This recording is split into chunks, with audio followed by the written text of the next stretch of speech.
scream about freedom, but they want control. Ban everything they don't wanna know. Zero facts, just vibes and rage. Groomed on hate from an early age. Wave the flag while they strip your rights. Wave the Bible while they live for spite. Won't tell the truth, they can't not lie. Gotta play the victim, they can't not cry. M-A-G-A, you motherfucking assholes, go away. M-A-G-A, you motherfucking assholes, go away. I'm sick of your shit, I don't care what you say. All you motherfucking assholes, go away.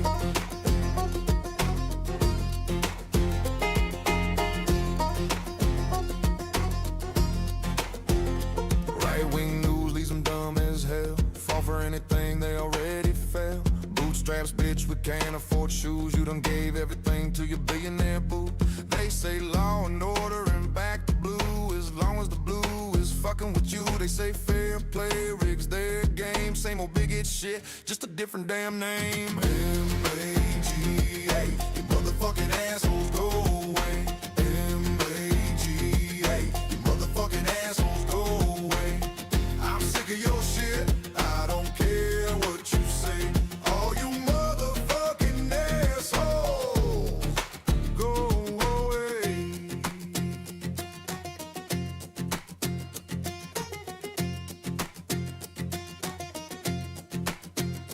No healthcare while we die for oil. Blame the gays when they have to toil. Lost your job, must be the woke. Can't be all your shitty jokes. So damn tough, but always in tears. Whining like babies about made-up fears. TikTok tough guys crying in the streets. Fragile as fuck, who you calling weak? M-A-G-A, you motherfucking assholes, go away. M-A-G-A, you motherfucking assholes, go away. I'm sick of your shit, I don't care what you say.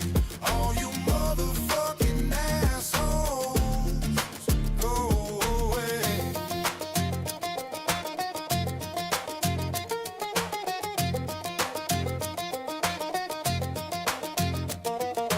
Got a long list of people that got AIDS. They hate all the same people that got AIDS. The kids hate the same people that got AIDS. The kids hate the same kids that got AIDS. Got a long list of people that got AIDS. They hate all the same people that got AIDS. The kids hate the same people that got AIDS. The kids hate the same kids that got AIDS. M-A-G-A, you motherfucking assholes, go away. M-A-G-A, you motherfucking assholes, go away. I'm sick of your shit, I don't care what you say. All you motherfucking assholes, go away.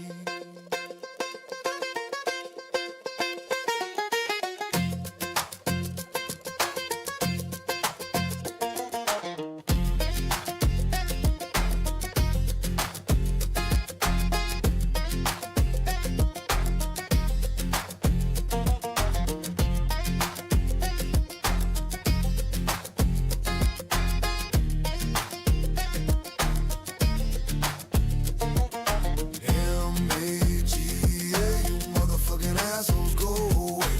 M-A-G-A, you motherfucking assholes, go away. I'm sick of your shit, I don't care what you say. All you motherfucking assholes, go away.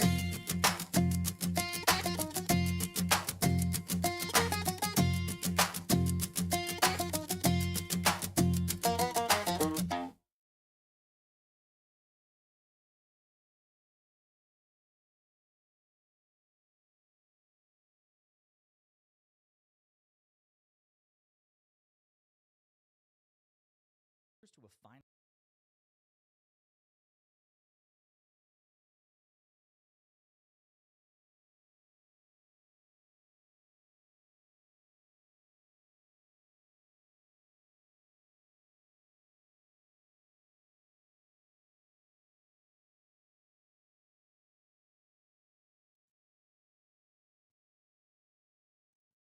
Nee.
weird. I'm trying to deal with.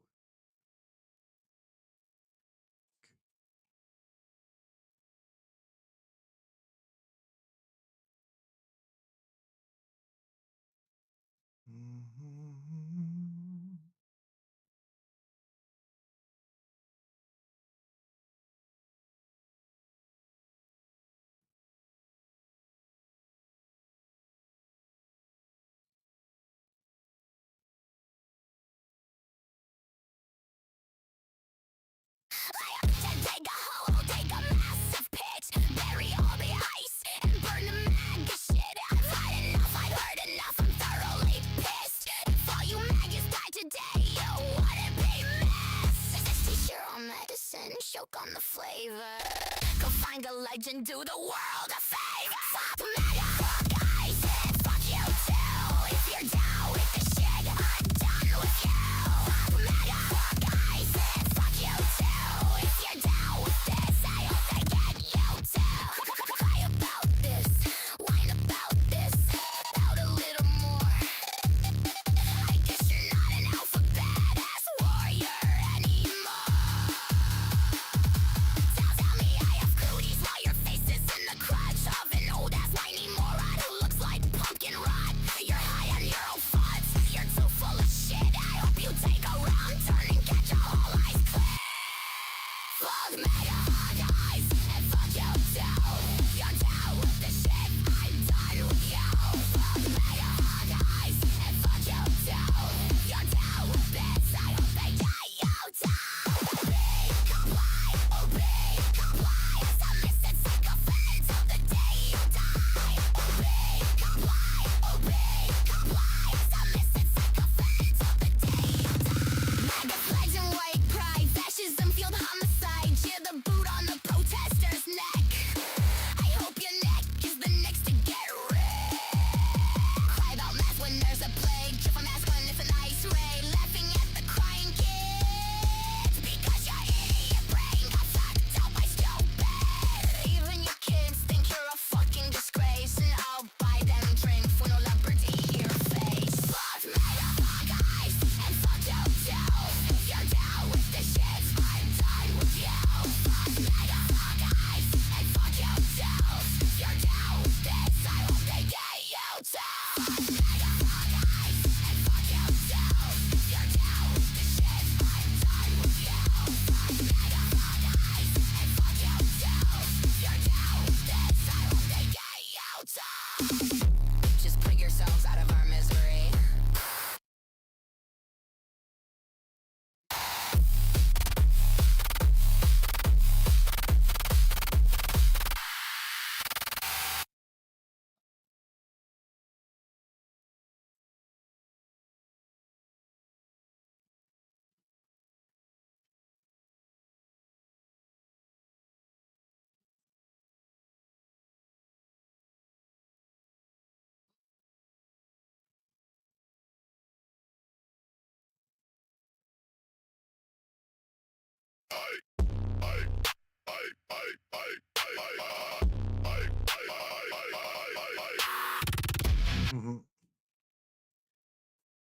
I can't get this shit to work. Oh well.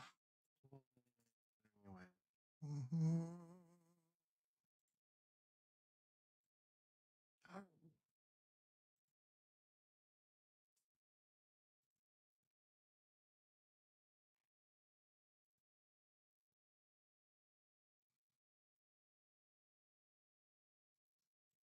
This was kind of cool. Finally drawn a line in the sand. He's been on a hot.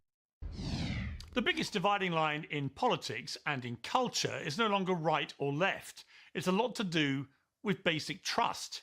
Do you believe this person is honest? Are they authentic? Are they telling the truth? Really? That's why podcasters like Joe Rogan have displaced the corporate media, and why politicians like Bernie Sanders are among the most popular in America, whether you agree with their politics or not. After the past few weeks, it's hard to see how some key figures in the Trump administration can ever be trusted again, having chosen scripted gaslighting over honesty at a moment of genuine crisis. Oh, you mean like Trump himself and Vice President J.D. Vance and Kristi Noem and Cash Patel and Caroline Levitt and Pam Bondi and Greg Bavino and pretty much all of MAGA Congress. I mean, come on. They were they were all they were all saying Alex Preddy was a terrorist and an assassin and he attacked people, even though you got the video right there showing the only person getting attacked was him. They keep saying, no, he was there to murder people and massacre people. He was attacking people. But then again, this is coming from the same people who were saying that the Haitians were eating the cats and dogs, and Obama wasn't born here, and anyone who protests Trump is paid to protest. I mean, come on. An individual approached U.S. Border Patrol officers with a 9mm semi-automatic handgun. He was legally licensed to own and carry that firearm, and it was secured in his holster. As a matter of fact, it was a back holster, so it was on his 6 o'clock. It was common holster. Personally, I hate the holster because it's like giving the person behind you free access to your gun while limiting yours. But it's a super popular holster, super popular way to carry. And most concealed carry people use that back holster, and that's what he was using. But you notice though, the same crowd that normally goes around like, oh, they're trying to make the gun sound scary by saying it's a AR-15. Da, da, da, da, da, da. Here they are. It was a 9mm. Okay. Big deal, like most pistols are these days. You know, somewhere in that range, like 9mm or 45 caliber, somewhere in that range. It's like the most common, you know. And then you go into the old school, you've got 38s and 32s, but like the most common is the 45 caliber or the 9mm. So like, big whoopity doo. Why are you trying to make it sound more scary? I thought y'all were all Second Amendment. Now you're trying to make all the guns sound scary. Strange. Interesting. The officers attempted to disarm this individual, but the armed suspect but he reacted violently. resisted. If you watch the video, they weren't trying to apprehend him or disarm him. They didn't even know he was armed when they first started attacking him. They just went to him and started hitting him, knocking him to the ground. And once they knocked him to the ground, they kept hitting him and kicking him. And then one of them happened to see the gun and yanked it out of his holster. So at that point, he was disarmed. But before that, they weren't even trying to detain him. They weren't even trying to arrest him or detain him. They were just beating on him. Fearing for his life and the lives and safety of fellow officers. An agent fired defensive shot. Fearing for his life from what? From what? What was he fearing in his life from? What made him fear for his life? There was like, what, 8, 9 guys kicking and beating one guy who was on the ground on all fours. So what was he in fear of? What was he fearing? What was he afraid of? What was making him scared? Medics were on the scene immediately. Delivered medical aid to the subject. That's untrue. But the subject was pronounced dead at the scene. Well, because they'd shot him like 9, 10 times at point blank range in the back. This looks like a situation where an individual arrived at this. I mean, and that's the thing. That's the thing. All of the bullet holes, once the coroner's report comes back, unless they intervene and stop the medical examiner from releasing a report, which they probably will, there's a good chance we'll never see the autopsy report. But it's going to show that all of the bullet holes were in his back. So, explain how someone who was on all fours, who was shot in the back 10 times, was a threat at any point in time. If he was a threat, then why are all the bullet holes going to be in his back? To inflict maximum damage. Where an individual wanted to do maximum damage. He wanted to do maximum damage. So you're able to get in a time machine, travel back in time, and use your telepathy to read his thoughts? Really? Stephen Miller wrote this shit.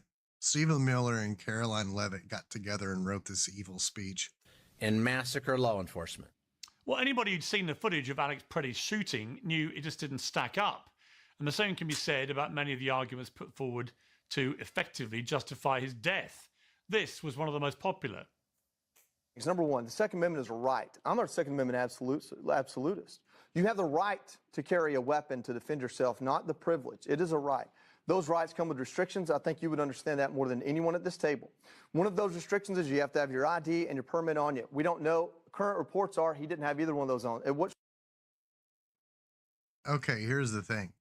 We don't actually know he didn't have those on him.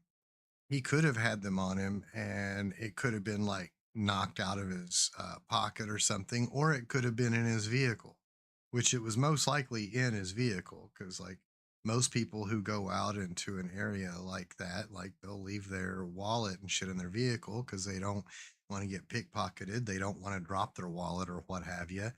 But even then, at what point in time did they ask him for any identification? At what point in time did they ask him to present his concealed carry license? At what point in time did they ask him about the gun at all? And even if they had asked him, hey, are you armed? Yes, I am. Do you have a license for that? Yes, but it's not on me. Well, what does a cop do at that point? Okay, we'll go back to your car. Well, let's go back to your car and get it. And if he doesn't have it on him at all, okay, well, here's a fine. I think it's like $25. But most of the time, they don't even do that. They're just like, well, make sure you have it on you next time. Except in Kentucky. In Kentucky, you don't have to have a license at all. You can carry concealed all you want. I mean, if you can conceal a fucking AK-47 under your coat, it's perfectly legal. We don't even need license to conceal carry here. So, your argument is completely moot and stupid in Kentucky. Mr. Homosexual Second Amendment. Funny how quick they fucking flip, huh? He's not carrying legally. Fine, that's all true. But we know that he did have a permit for his gun, and the law says he has to show it when requested to do so. Where in the footage did any of the officers stop to ask him for his paperwork? They didn't. And why was Kyle Rittenhouse a hero for not using his common sense, but Alex Pretty caused his own death by not using his common sense? The only thing Pretty was brandishing was his iPhone, which has also become an unlikely source of contention. I want to show you something. That dude has a mental Does that look disability. like a gun? I think it does a No, little it doesn't. bit. It's a phone. It's black, like most phones. Okay. That's crazy stuff. Well, crazy stuff is correct. Many people would justifiably So the word black makes him really angry. It's black.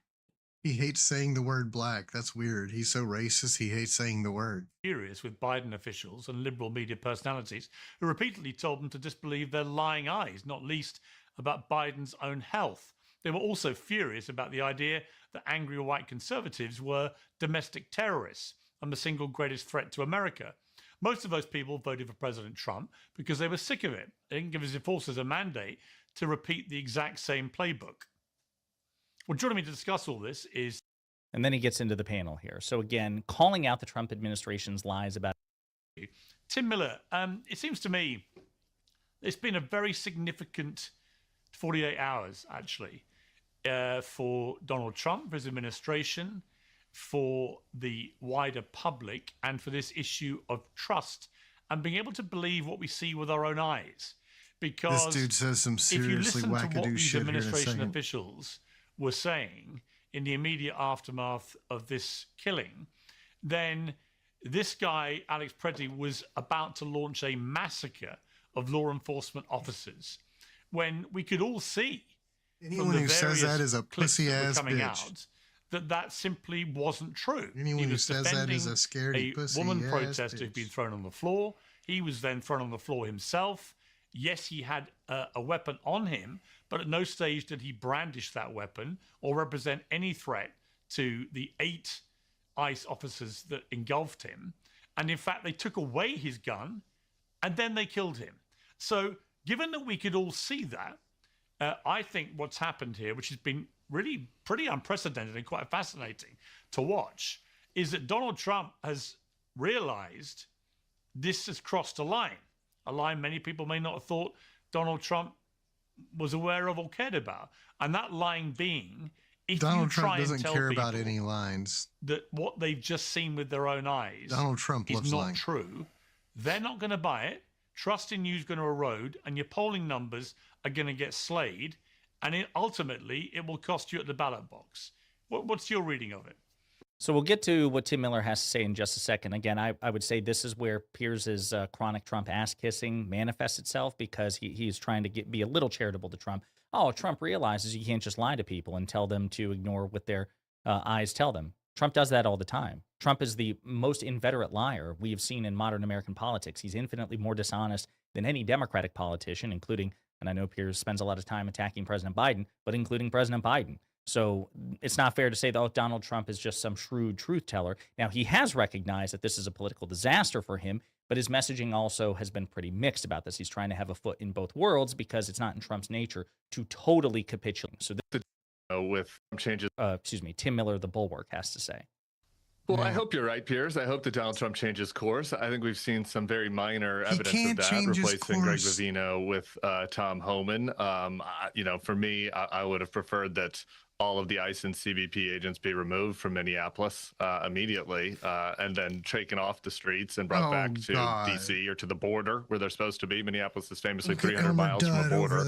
And, then they could reassess what a program would look like where they actually went after the worst of the worst rather than menacing American citizens and menacing people who are here legally.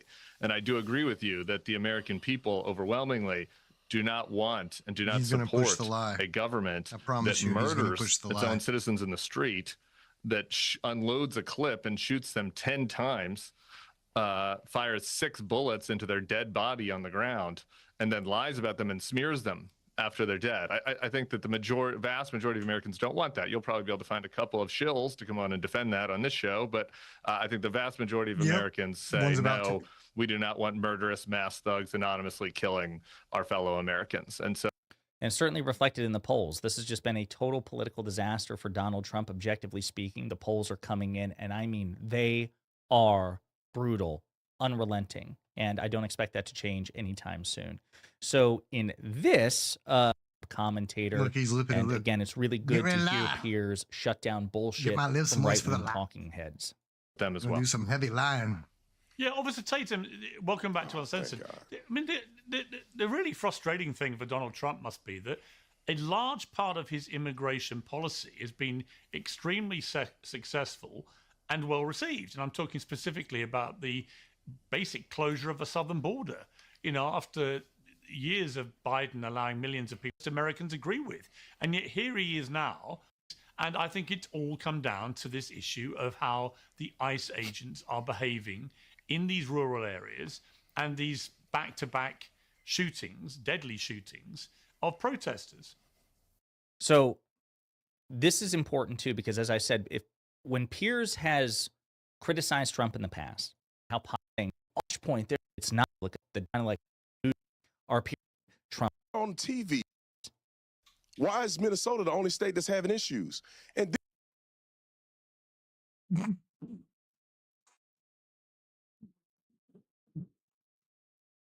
why is Minnesota?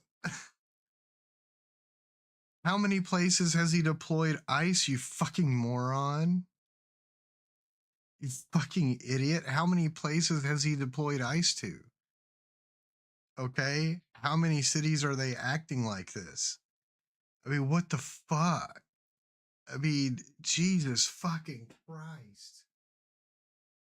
It's like right off the bat, the first thing out of his little dick licker has to be the dumbest fucking, here, let me ask a moronic question, because like that's the right wing shtick nowadays. And it's funny how they can get rich by asking stupid questions.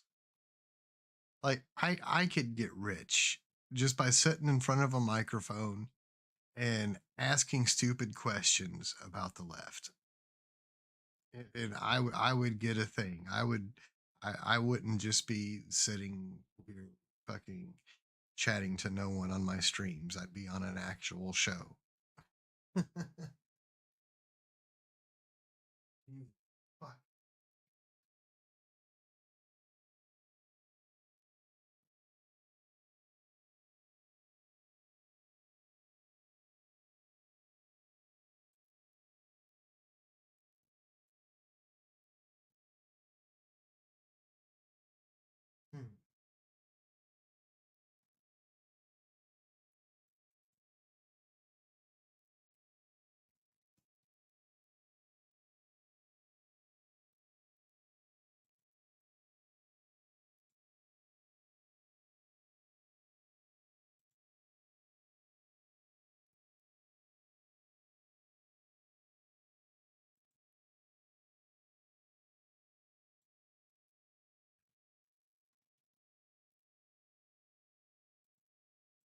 Then to get on TV and say that a guy is observing the First Amendment and Second Amendment while he's at a protest, assaulting ICE agents, Border Patrol agents. He committed an assault.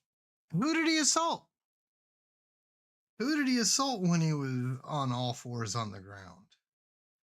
I mean, see, these motherfuckers, they can't speak without lying. They're not able to speak without lying. It's fucked up. They are so fucked up.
A felonious assault against the ICE agent. That's how he got into a physical altercation while carrying a fire.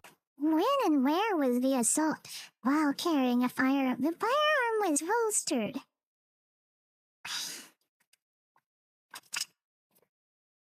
This is how desperate they are to suck Donald Trump's cock. They don't even try to make up an intelligent lie. They just say whatever stupid shit comes out of their head. And it's like, and they feel like the dumber they make it, the better it is. I mean, what the fuck is wrong with it? I'm glad he's not a cop anymore if he ever used to be. Jesus fucking Christ, if he was a cop at some point, he must have been a shitty ass cop. Probably not a cop anymore because he couldn't fucking figure out how to get the key in the ignition of his car. Fucking dumbass. He's so fucking stupid. Firearm without notifying what was the assault? When the Brandon, what was the assault? When the Border Patrol pushed the lady, he went hands on. That is a felony. You cannot do that. He didn't assault anyone. But Brandon, here's the problem. Is that not a felony crime? Well, when you say what It you is a witnessed felony was an crime assault, to physically well, assault Brandon, when you Border say Patrol when you agent.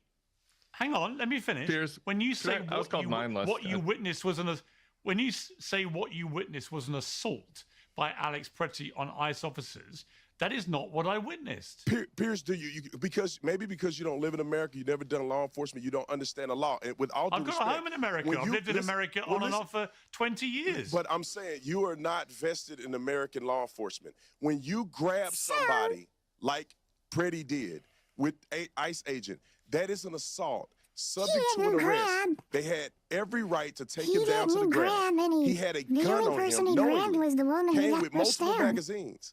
But you should agree with that. Most gun owners. But I don't agree with that. Look, I was defamed there. Well, hang on. Let me finish. A Border Patrol agent. Yeah, I will come back. Brandon, If you I want have to spent peacefully 20 protest, you years. can carry a gun. Brandon, you can't assault. I have spent 20. I spent 20. Fine. He didn't I spent do 20 any of years that. working and living He in didn't America. do A lot of any it here, of right? that. So He I didn't know do America any very of well. that. I've covered a Shut lot it of these up. stories over He's the got to years. be one of the CNN, dirtiest fucking cops for around. others, But for if Fox, you for others, investigated everyone, him, right? So you'd you don't find a have to fucking slightly mountain of patronise fucking me with corruption if you're he was not ever from an these I'm not actual parts. cop. patronizing. I know I'm just telling you America. the truth because I have a home. having I've actual owned. experience in law Hang on, enforcement is a big Brandon. difference. You haven't Let me said finish. anything true yet. I've owned a You home in Los lying Angeles piece of for shit. 16 years. Okay, so Low I do life, understand how dirtbag law piece of enforcement fucking works in trash. America. I understand what the law is, right? I understand all of these things, but I look at what happens. See, immediately you say that if you take a gun to a protest, but that's exactly what I've heard. No, when you fight people, when you fight hang on, agents Brandon. while having a I gun. haven't finished my question. For 20 years, I've battled with the NRA and with the conservative right about this issue of guns in America.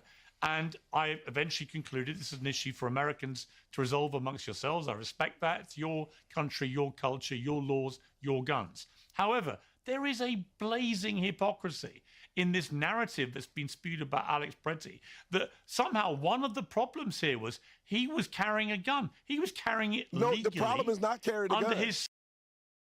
He was carrying it legally. Again, I love that back and forth, right? You can tell that Piers got pissed when Tatum was patronizing about this. Oh, it's just, you know, you're not American. You wouldn't possibly understand. Well, Piers has actually a much firmer grasp of the facts than Tatum does, because Tatum is a MAGA shill who just swallows anything that Donald Trump puts out. I mean, just a total bootlicker in this respect.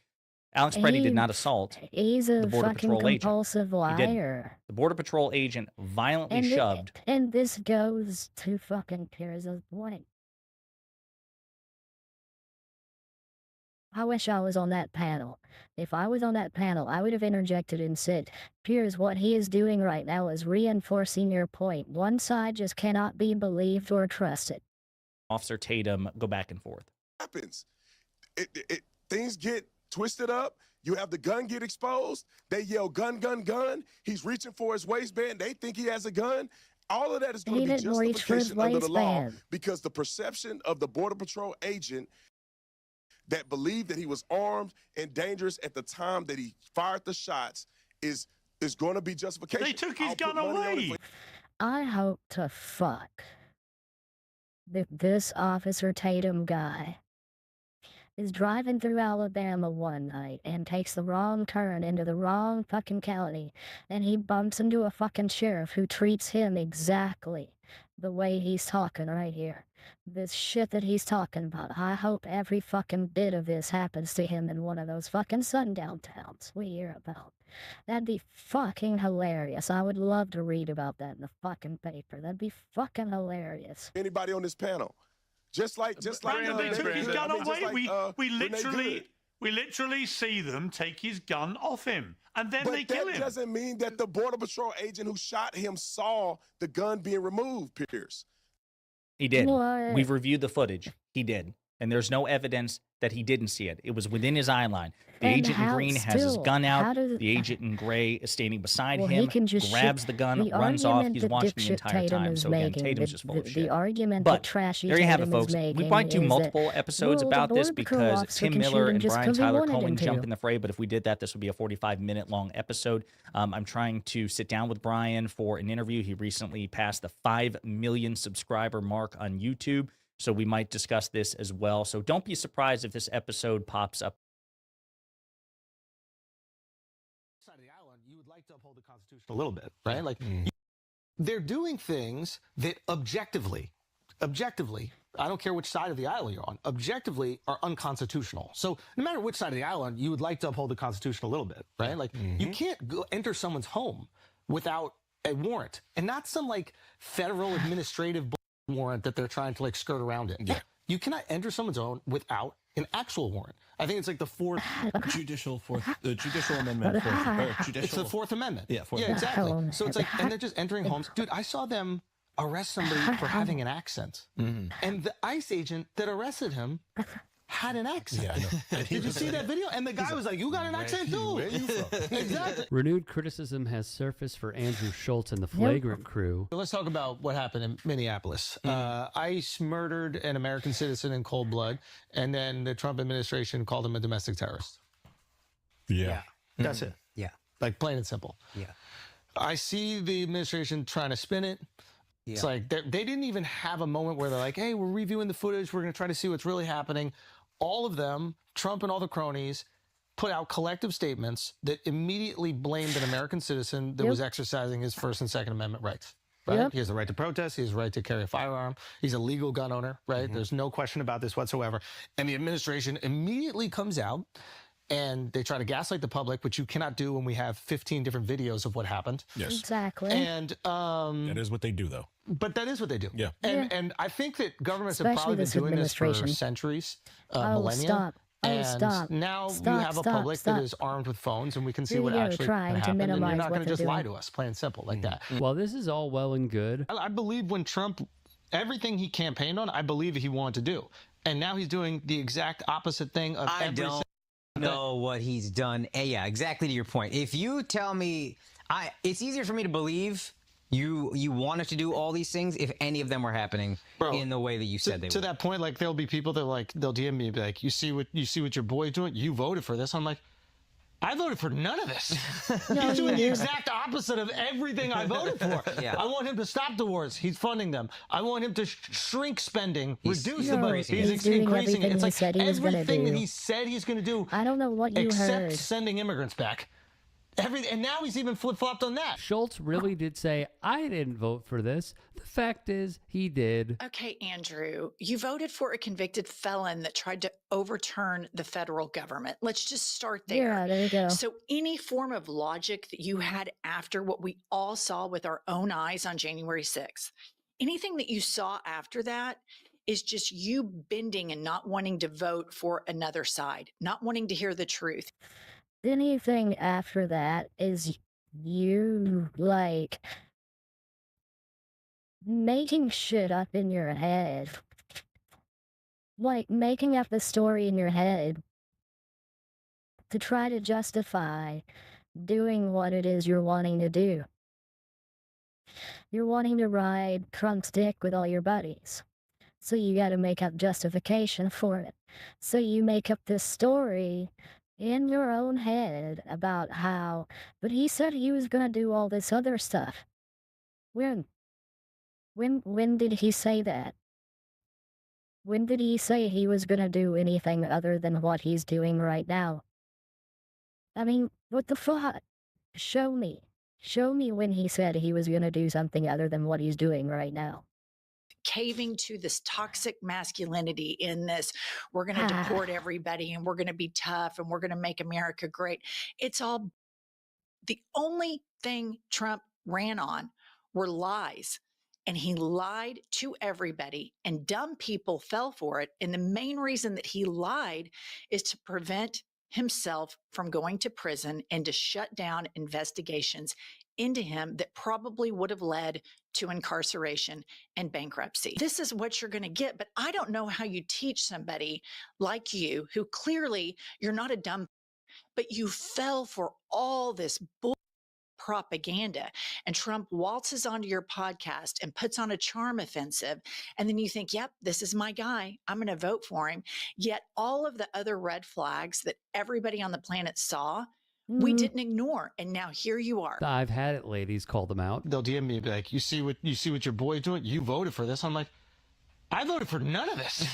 Yes, you did, you ridiculous little man. We warned about everything that was happening throughout the entire election because it's almost like they published a playbook telling us exactly what was going to happen. But you, no. We all pointed it out. We said, hey, look at this thing. That's not real. Now you have the audacity to want to play victim. Oh, that's not what I voted for. Here's the thing. I don't think we should shame Trump voters who see the light and come around, but that requires them taking accountability. That requires, at the very least, acknowledging you were willing to turn a blind eye to the worst proposals from the Trump administration that we warned you about 4 months, and you voted for him anyway. Accountability is recognizing, like, hey, I voted for this guy because I thought it was going to benefit me, and it's not benefiting me. I was wrong. But don't try saying I didn't vote for this. You did. You just thought it would pay off for you. As did many others. Do not fall for the MAGA rebranders. People that they'll DM me and be like, you see what your boy's doing? You voted for this. I'm like, I voted for none of this. He's doing the exact opposite of everything I voted for. Yeah. I want him to stop the wars. He's funding them. I want him to you voted for him to do whatever the fuck you wanted to do, and that's what he's doing. Joe Rogan are trying to do a soft rebrand where they're trying to step away from their involvement in the MAGA movement. No. They don't get to absolve themselves of what they voted for, of what they encouraged. They voted for this. They need to stand on business and stand by all of the decisions, all of the that he's been doing. I didn't know he was gonna do this. He said exactly what he was gonna do, and if you were too stupid not to pay attention, that's on you. But that doesn't get to let you walk away from this. People like them, people like Candace Owens and countless others, we're going to see them over the next few years try to move away from the MAGA movement and try to claim at some point, oh no, I never supported Donald Trump. I was never involved in any of the that he did. No, you guys did this. You guys just are too soft and have no actual morals or convictions that you can stand on. But no, you guys voted exactly for this, and I don't want to hear any sort of rewriting of history. Like Pesto Hot Pocket on TikTok. To be honest and fully transparent, I am torn. When I see clips like these with people who have humongous audiences and they speak out against what we are seeing, I think that is a net positive, because we must build a strong left coalition.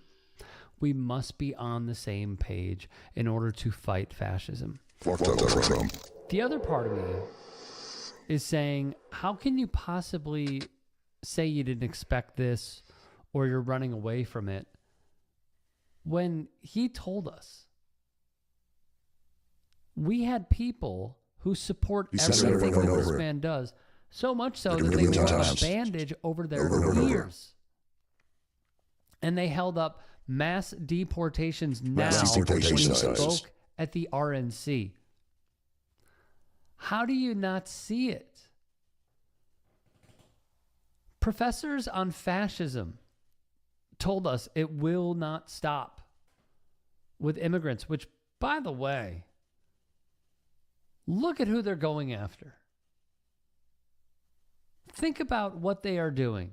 He told us this would happen. Professors told us this would happen. I said it would happen. The entire New York City rally told us this would happen. I said it wanted it to happen. He said it would happen. I understand that normies He promised it would happen. And they are not hyper-focused on this sort of stuff.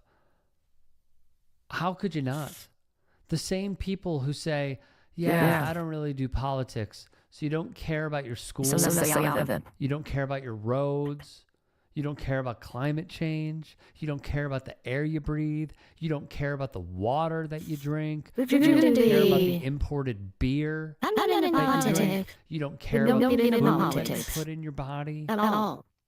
You don't care about the housing, price of renting an apartment. You don't care about any of that. You don't care about school shootings. You don't care about paying a ton for healthcare. I get fed up, honestly. I do. You're just stupid. Because they'll be the same people, if you were to try to pin them down We got to talk about this new Alex Preddy video that dropped that right-wingers are pointing to as a way to justify his murder, not from the moment he was killed, but 11 days earlier, January 13th. Because it was apparently during a protest just 4 blocks from the spot where Renee Good was killed a week prior, and Preddy's family has confirmed that it is him in the video. That's actually a point that I need to stress here, because I've looked online. There are a lot of people claiming and saying that this video is actually AI, but on top of Preddy's family and lawyers saying that it's him in the video, the BBC also verified that it's real using facial recognition and an analysis of his clothing, hair, and gait. And you can even look for yourself. I'll link to it. There's a video that was posted a few days ago from another angle than the video being shared the most online right now that shows everything play out. You can hear cars honking, whistles screaming, and Preddy yelling at agents. If you're trying to eventually seen spinning on his tail light as it's about to move away, and with the second kick, targeted for a fully armed agent and tactical gear gets in the car and tackles Preddy to the ground, where several more agents pile on as well.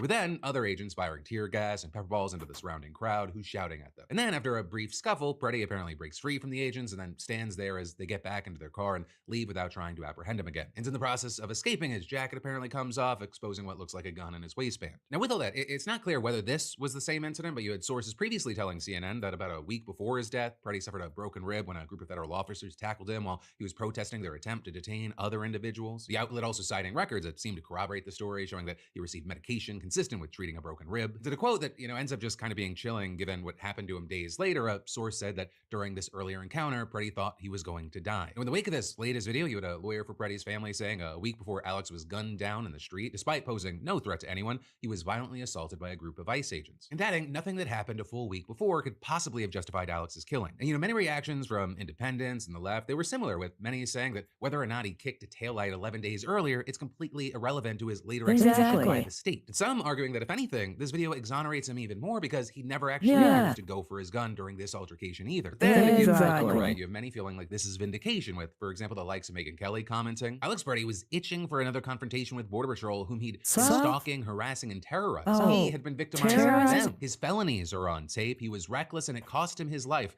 Find another poster boy, illegal loving leftist. You also have regime lover Alex Jones calling Preddy's actions a case of extreme ICE derailment syndrome. And just imagine how many other attacks he carried out that were not caught on tape. And then you had President Donald Trump reposting another user's caption to the video that reads, "This wasn't some peaceful protester, he was a domestic terrorist." So yeah, it looks like after all the backtracking this week, the White House officials on their initial statements about Preddy being a terrorist assassin looking to massacre agents was kind of for nothing, because now they're kind of back here. But then with all this, one thing that I would add here is we need to know what agents were involved in the first and second incident. Because if any of the agents from the first incident were involved in the second incident, there might be a conversation around premeditation. Trump troopers possibly want to get some retribution, get some payback. But who really knows what's going to happen there, because there's not a lot of trust that whatever's going to come from the investigation is going to be above board. And all the while, Trump still hasn't condemned the attack on Omar, nor has he apologized for suggesting the whole thing was staged. So also, speaking on that, forensic examiners have now determined with a high probability that the liquid in the attacker's syringe on Ilhan Omar, it was apple cider vinegar. With many thinking that's an odd choice, though others saying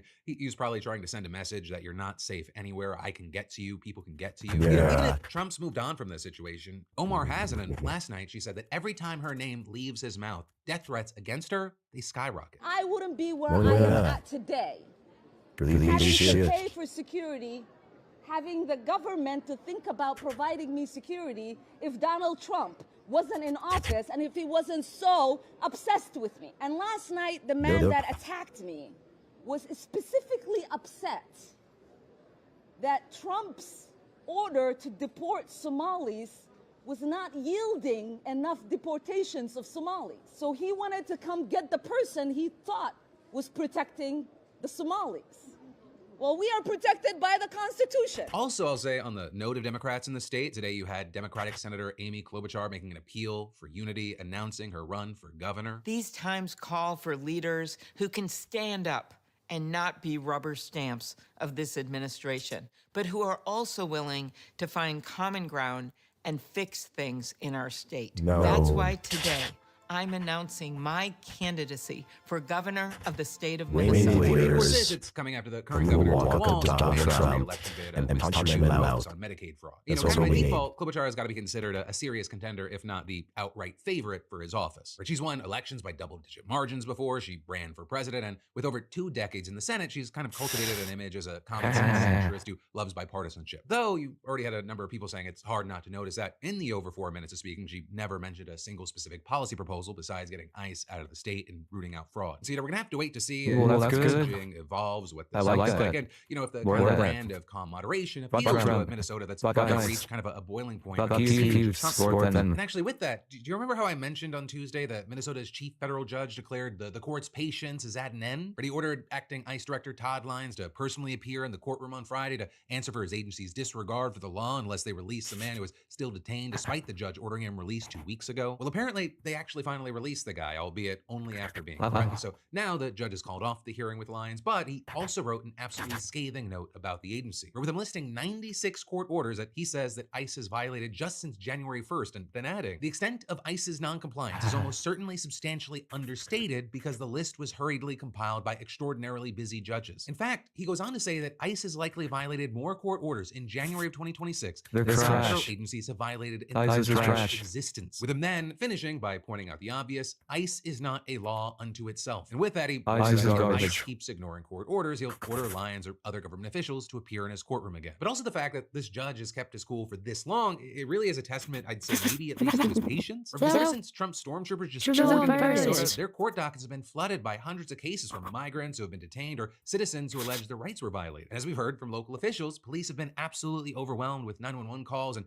chaotic unrest on a daily basis throughout the Twin Cities. But also I'll say Lyons isn't the only one getting spanked by a judge, because another one that was lit up was Attorney General Pam Bondi. And that after she posted photos on social media of 11 defendants who were accused of assaulting immigration agents just before a hearing, calling them and declaring, I've said it before and I'll say it again, nothing will stop President Trump's Department of Justice from I guess as long as the law isn't releasing the Epstein files. It's over 40 days now, Pam. But that said, when the judge saw that social media post, she said that she was deeply disturbed that Bondi would publicize images of people who are presumed innocent. Right? And you had a lawyer for several of the defendants jumping in, pointing out that they don't get the same courtesy as masked agents. And also, when the prosecutors asking the judge to bar the defendants from contacting the federal agents they allegedly assaulted, she was like, bro, we don't even know who those agents are. You won't reveal them. How would they even be able to contact them? But then also, while you have all this playing out in Minnesota, Democrats and really anyone else who cares about the rule of law and decency, they've been fighting another mess down in Texas because Liam Ramos, right, that 5-year-old boy who was allegedly used she got her job to lure his own family because she kicks Trump's ass. Texas, he is still in detention. And in fact, you had his school superintendent saying that she spoke to his mother on Tuesday and, quote, unfortunately, Liam's health is not doing She's not qualified to do her job. I'm told he has a fever, so I'm very concerned about his well-being in that facility. Liam's mom also saying to NPR, Liam is getting sick because the food they receive is not of good quality. He has stomach pain, he's vomiting, he has a fever, and he no longer wants to eat. And so actually yesterday, 2 Democratic lawmakers, she's the exact kind of went to visit Ramos for DEI hire that they keep saying. The DEI will create people who are unqualified to do their job. They're just there because of the color of their skin. Very depressed. He said his father said it's not just that. It's because that he's been asking she will do dirty things with her mouth. I told him that we would do everything that we could for Daddy Trump. And so with shit like that, going on and not seeming to slow down despite all the events of the past week, it's no surprise that Democrats are willing to shut down the government to rein ICE in. And actually on that note, this morning, we just got closer to a partial shutdown, but I will say it's still not guaranteed because a handful of Republicans just joined Senate Democrats in voting against a funding package by 55 to 45 with 60 votes needed to pass it. And that deadline to pass this package to keep multiple parts of the government afloat, it's tomorrow. The negotiations, they're still ongoing. There could be a change between now and then. Just as a reminder, right, one of the bills in this package includes over $60 billion for DHS and $10 billion of that goes to ICE. For many obvious reasons, Democrats just don't want to give ICE more money right now, with Chuck Schumer saying earlier this week that in the wake of ICE's abuses and the administration's recklessness, Senate Democrats will not pass the DHS budget until it is rewritten. So some level of overhaul could be underway. And in fact, according to the New York Times, Schumer and Trump actually worked together last night. Take all ICE funding out of it. The sources saying saying that this potential plan would split the DHS funding away from the remaining bills funding the government. And that way, those bills can get passed by Friday and they can buy some time to figure out what to do with DHS. Because while Democrats, they're out of power, they don't have much power here, they want to add a slew of restrictions for ICE, including blocking agents from wearing masks, mandating that they wear body cameras, stop random sweeps, and prevent any searches without warrants. With all that, today you had Trump suggesting that a deal could actually be on the horizon, saying, hopefully we won't have a shutdown. We're working on that right now. I think we're getting close. The Democrats, I don't believe, want to see it either. And you had Senate Majority Leader John Thune likewise saying that he is hopeful and has been part of very constructive discussions. Of course, even if the Senate does figure something out, that doesn't mean that a shutdown would definitely be avoided, or because this new package would need to bounce back to the House for approval, and the House is currently in recess until next week. So depending on how things play out, we could be looking at a partial shutdown starting this weekend. But for now, it's really just a waiting game to see how this plays out. And then there's more we've got to dive into in just a minute, but first let me thank a sponsor and say, I realized something uncomfortable recently. My email inbox, it knows more about me than some of my friends do. Every sign up, every receipt, every just checking in from brands I never remember giving my email to, it adds up. And that's why I switched to Proton Mail, today's sponsor, and why I'm excited to recommend it. And Proton Mail is a free email service built around privacy and security, not ads, not data mining, not creepy track. And unlike traditional platforms, Proton doesn't scan your emails, sell your data, or build a profile on you. Everything's encrypted by default, meaning that your messages are protected even from Proton themselves. And the best part, it still feels simple. Clean inbox, smart organization tools, easy search, no tech degree required. Switching, it's easier than you'd think. Just move your old emails over, or you can start fresh with a new address. I gotta say, I love that it blocks trackers and shady junk automatically, so my inbox feels quieter, less chaotic. If you've ever thought, I should probably care more about my privacy, this is the easiest place to start. You can sign up for Proton Mail for free right now. No catch, no trial clock, just better email. Just head to proton.me/PhilipDeFranco or scan the QR code and get started today. It's free right now at proton.me/PhilipDeFranco. But then, getting back into the news, Trump's FBI raid on an election center in Fulton County, Georgia, it is unlike anything we've ever seen before. And among a lot of other things, this could be a terrifying look into what is to come ahead of the midterms, right? That is what numerous experts are saying right now about the unprecedented actions taken yesterday in a county that was at the center of Trump's false claims about the 2020 election. We touched on this briefly in yesterday's show, but it was breaking as I was recording, so there's a lot we didn't know. Right? But since then, we've learned some more, including a bit of information about the search warrant that the FBI executed, which said that the raid was part of a criminal investigation into possible violations of 2 different federal laws. The first law requires the preservation of election-related materials, and the second criminalizes voter intimidation tactics and makes it illegal to submit or tabulate fraudulent voter registration and ballot information. And specifically, the warrant authorized the FBI to search for all physical ballots from the 2020 general election, all images produced during ballot scanning, all voter rolls from that year, and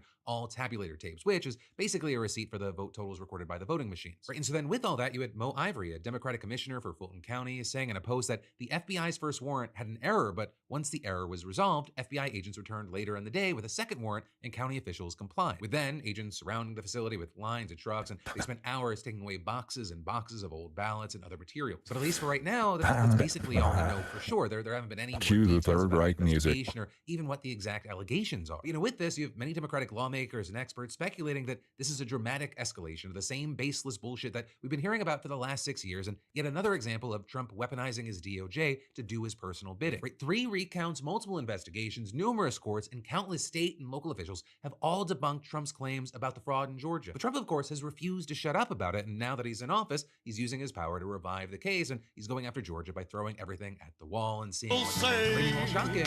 This isn't completely unexpected. I took Poland in April. DOJ sued Fulton County over its refusal to turn over the same 2020 election records that the FBI seized yesterday. And that was a request that officials initially denied because they claimed that the records were sealed and couldn't be produced without a court order. Then, that same month, the Trump DOJ also filed a separate lawsuit against Georgia in an effort to obtain voter rolls containing highly sensitive information like voters' names, birthdays, addresses, driver's licenses, and partial social security numbers. And actually, just last week, the judge tossing the case, ruling that it had been filed in the wrong court, though the Trump administration was since filed the suit. Again, this isn't no surprise because last week, Trump was in a speech at the World Economic Forum in Davos, probably one of the biggest possible platforms he could have used. Are. With this, you have many Democratic lawmakers and experts speculating that this is a dramatic escalation of the same baseless bullshit that we've been hearing about for the last 6 years, and yet another example of Trump weaponizing his DOJ to do his personal bidding. Right? 3 recounts, multiple investigations, numerous courts, and countless state and local officials have all debunked Trump's claims about the fraud in Georgia. But Trump, of course, has refused to shut up about it, and now that he's in office, he's using his power to revive the case, and he's going after Georgia by throwing everything at the wall and seeing what... Revive the case? Close. You're off by 1 letter. He's doing everything to revise the case. all of this is going to come together with him declaring that election fraudulent. And then he's going to argue that that should give him permission to stay in for another term.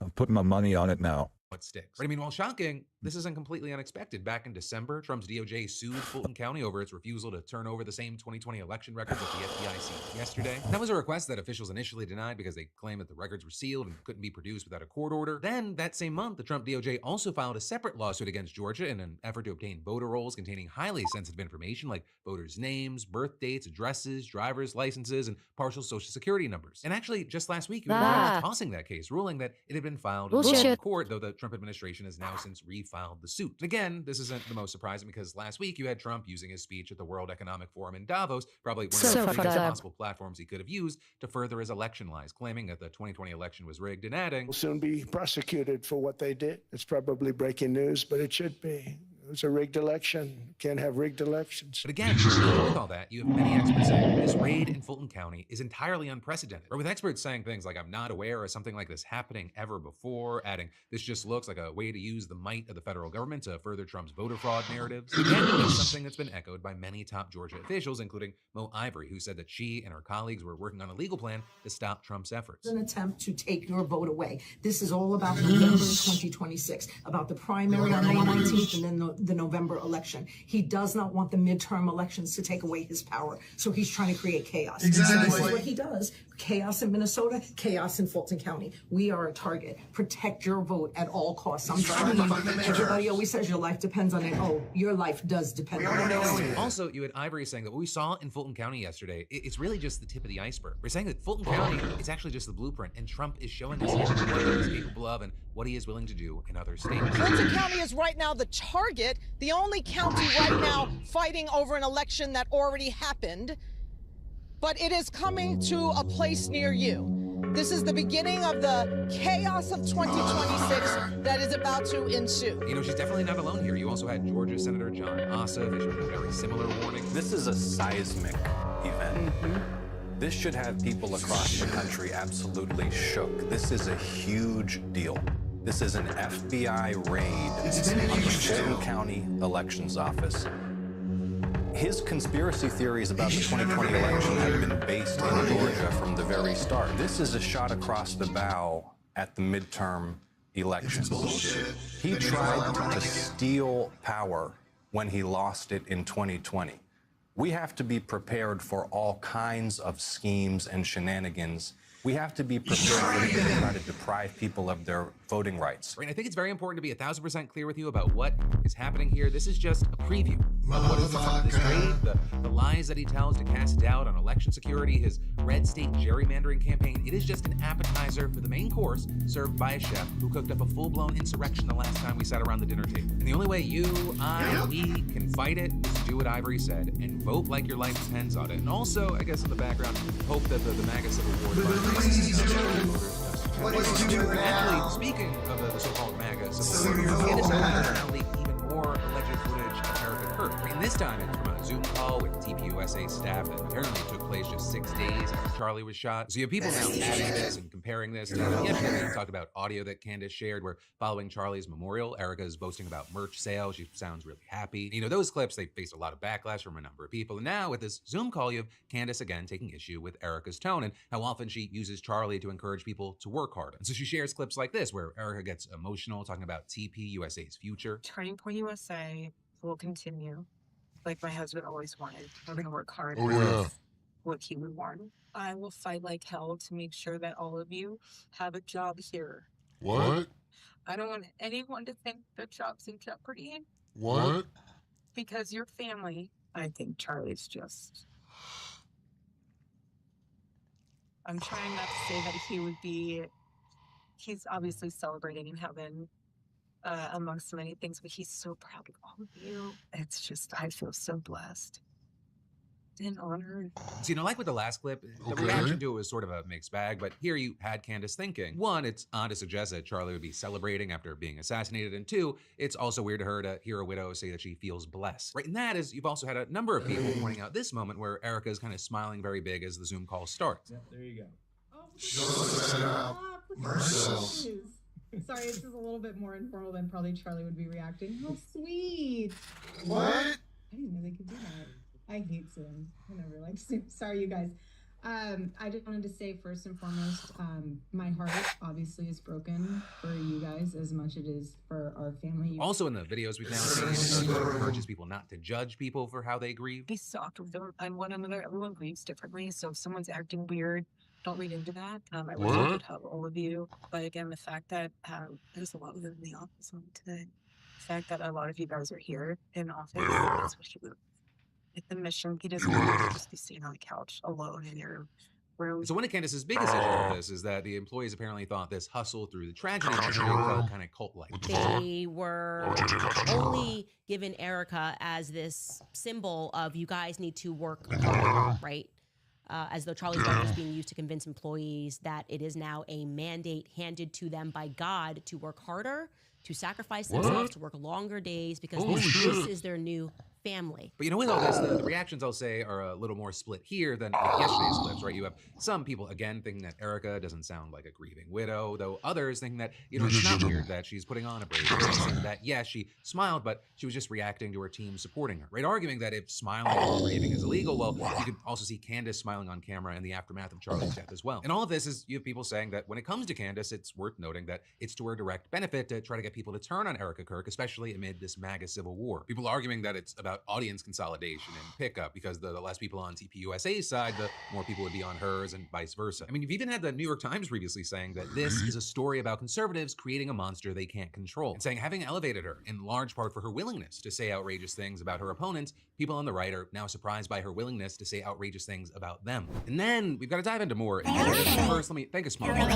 I thought a lot about what it means to truly show up for my family. You know, not just for now, but for the long term. Being a parent means protecting my family. It's a non-negotiable. In today's sponsor, Fabric by Gerber Life, it's something I actually think matters. Becoming a parent, it rewires. Then, getting back into the news, Donald Trump is now giving two companies with a history of bribery and corruption the right to buy Venezuelan oil. He's holding the money from those sales in an offshore Qatari bank account, and he has the final say over whether all of those funds should be given to the Venezuelan government. That is the plan that Secretary of State Marco Rubio had to defend before the Senate Foreign Relations Committee yesterday in his first public testimony to Congress since the abduction and arrest of Nicolas Maduro. But where we'll start are with the two companies who have been awarded confidential licenses to buy and sell Venezuelan oil with little independent oversight despite continued sanctions. And their names are Vitol and Trafigura, and they're actually the three largest oil trading firms in the world. Right, and they're getting this deal about 1 year after the Trump administration absolutely gutted the Foreign Corrupt Practices Unit at the Justice Department. And that ends up being notable because that DOJ unit, they brought charges against these two companies and their traders in 2020 and 2024. In fact, Vitol ended up paying $135 million in criminal penalties to settle accusations that it bribed officials in Mexico, Ecuador, and Brazil. And Trafigura, they ended up forking over fines and forfeitures totaling $126 million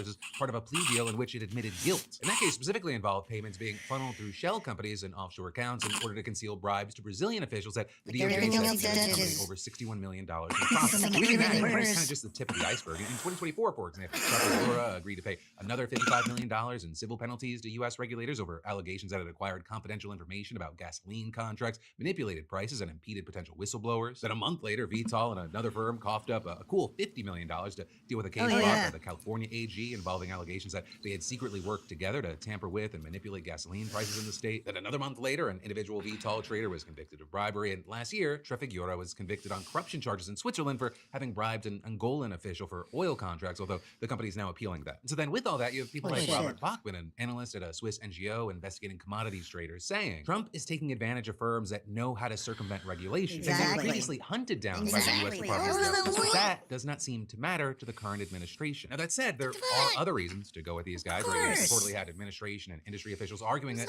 their existing networks of tankers and storage facilities across the Caribbean, it makes them an obvious choice. Or with the head of the Latin American Energy Program at Rice University saying they are probably among the few companies that can, in short notice, allocate such a large number of barrels, 30 million to 40 million. So it's a very convenient way for the administration to solve what would have been a much more complex problem. With that, the licenses that these companies have been awarded reportedly enable them to buy tens of millions of barrels of oil already in reserves, or that is pumped while sanctions remain in place. And in fact, according to the Washington Post, it may even let them trade other natural resources in Venezuela, such as iron ore and agricultural products, potentially making this even more lucrative than previously believed. Though as far as the oil, you have administration officials stressing that the deal requires the firms to sell at least half to buyers in the US, while they also say that the money going to Venezuela will be used to stabilize the economy and benefit the Venezuelan people. But again, very notably, Donald Trump, as an individual, gets to decide where the money's dispersed. Exactly. In this case, firms have reportedly already paid $500 million up front, and Venezuela so far confirmed receipt of the first $300 million last week, with the rest maybe still sitting in a Qatari bank. And this appears to be a way of keeping the money away from creditors with pending claims against Venezuela and its state-owned oil company. But also, of course,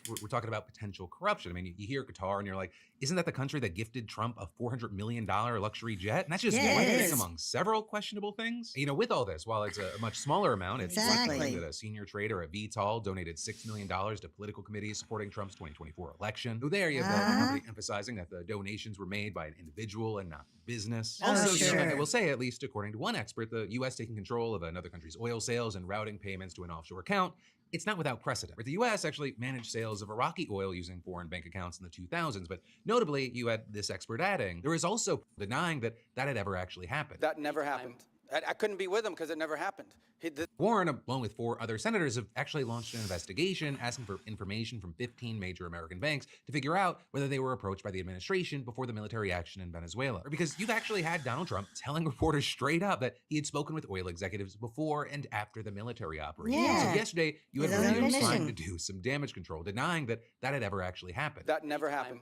I couldn't be with him because it never happened. The oil executives were not involved whatsoever in any of the planning on this matter. All of them learned about this operation the same time everybody else did. President Trump said the opposite in public. But then, in getting to what's actually happening now, you had Rubio trying to clarify a little bit about what the plan is regarding Venezuelan oil. And so Rubio confirmed that the proceeds from sales are held in an offshore account in Qatar, but he said that eventually they'll be transferred to an account in the United States that the U.S. can block with sanctions if necessary. And then, to get the money in this account, he explained that Venezuela's interim government has agreed to submit a monthly budget, meaning that it would have to request the use of those funds for a set of very specific purposes that the U.S. would basically need to approve, with him then saying that the U.S. controls the dispersal of the money, but not the actual money. Right, at least according to Rubio, the Venezuelan government has pledged to use a substantial amount of those funds to purchase medicine directly from the United States. But then among those who were criticizing this, you had Democratic Senator Brian Schatz, who questioned whether the Trump administration had the legal authority to create and manage such an account. Also, you had him complaining that the administration hadn't released the text of what Rubio said was the written agreement with the Venezuelan government. And then outside the hearing, you had Texas Representative Lloyd Doggett saying in a statement that Rubio's testimony raised more questions than answers, saying he wanted to know why, for example, the administration had chosen Qatar and not a country with much stronger banking laws and a history of robust management of oil revenues. He also said that by shielding the money from creditors through the use of the Qatari account, the Trump administration is unlawfully refusing to honor debts owed to U.S. institutions, which is also kind of notable because part of Trump's so-called justification for taking Venezuela's oil was that it was stolen from American companies. A claim that, we've talked about before is misleading at best. But, with all that, the pushback, it didn't just come from Democrats. You also had Rand Paul, for example, going after Rubio for the attack and arrest of Maduro, rejecting Rubio's repeated characterization of American military action as a law enforcement operation. If a foreign country bombed our air defense missiles, captured and removed our president, and blockaded our country, would that be considered an act of war? We just don't believe that this operation comes anywhere close to the constitutional definition of war. But would it be an act of war if someone did it to us? Nobody dies, few casualties, they're in and out. Boom, it's a perfect military operation. Exactly. Would that be an act of war? Of course it would be an act of war. I think we're in violation of both the spirit and the law of the Constitution by bombing a country, blockading a country, removing elected officials, and we certainly wouldn't tolerate it, nor would I if someone did it to us. Exactly. Like that, you had Rubio denying that they had removed an elected official, saying that Maduro was illegitimate, right? Because Maria Corina Machado, the opposition leader who was barred from running, the person that was seen as her stand-in, was widely believed to be the real winner of the last election. She's also been pleading her case to Trump, asking Trump to help her get back to Venezuela as soon as possible, giving the man her Nobel Peace Prize. And actually, she met with Rubio after the hearing yesterday, and she said, "We are willing to facilitate a genuine transition, but not a Russian-style transition where mafias remain in control," saying Venezuela does not need stability from criminals, it needs justice, truth, and freedom. With that, while Rubio said that the end goal is free and fair elections, he didn't give a timeline. Plus, I'll say at least for now, it seems like Machado returning to Venezuela could disrupt the White House. Don't believe it. For Trump, it's very clear that this whole thing is about oil and not the mines. And if you needed more proof, while Maduro is facing charges including narco-terrorism, questions remain about what kind of ties his old ally who replaced him, Delcy Rodriguez, has to trafficking networks. You've got the Associated Press reporting recently that she's been on the DEA's radar for years for suspected involvement in drug and gold smuggling, though no public criminal charges have ever been filed. You have Rubio saying that the administration had established a very respectful and productive line of communication with Rodriguez and saying self-interest aligns with advancing our key objectives. Rubio also justified the regime change mission that's not a regime change mission, saying it's a strategic necessity because Venezuela under Maduro had been a base of operation for virtually every competitor, adversary, and enemy in the world, or with him giving Venezuela's alleged ties to Iran, Russia, and China as examples. But notably,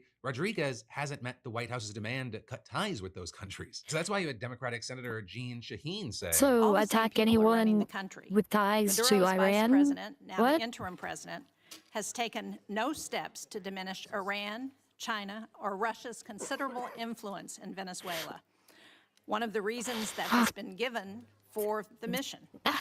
Her cooperation appears tactical and temporary and not a real shift in Venezuela's alignment. With that, U.S. intelligence reports have apparently raised doubts about whether Rodriguez fully is on board with American strategy in her country. And in fact, over the weekend, you had her saying she has had enough of Washington's orders. So all of that, it brings up the question, if she doesn't end up being compliant, what's the Trump administration going to do about it? Then responding to a question from Senator Chris Murphy, Rubio made it clear that why would she want our country to see her as our lapdog? The president never ruled out his options as commander-in-chief to protect the national interest of the United States. I can tell you right now with full certainty, we are not postured to, nor do we intend or expect to have to take any military action in Venezuela at any time. The only military presence you'll see in Venezuela is our Marine Guards at an embassy.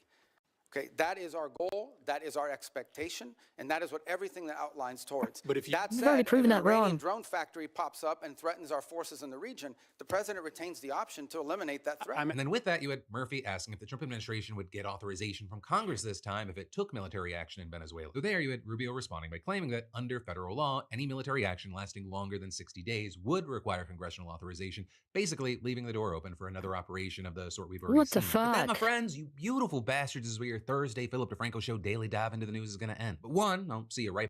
All right. If hypocrisy were a renewable resource, far less from Trump. Important to have answered questions you chose not to enforce.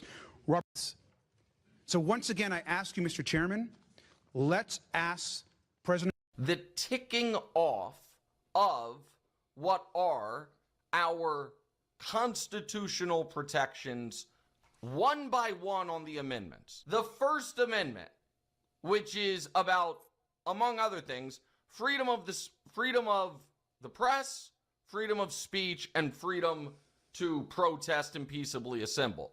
That is, in certain quarters of the country right now, not in effect.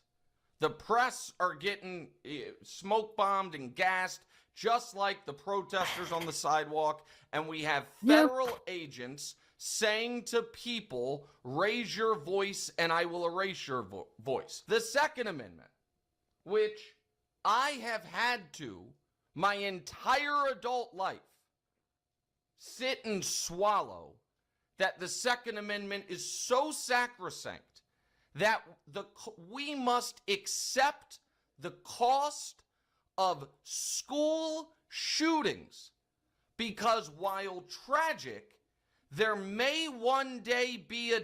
We begin with the battle over Trump's immigration crackdown. As the situation gets more and more out of hand, the people behind it are starting to say no.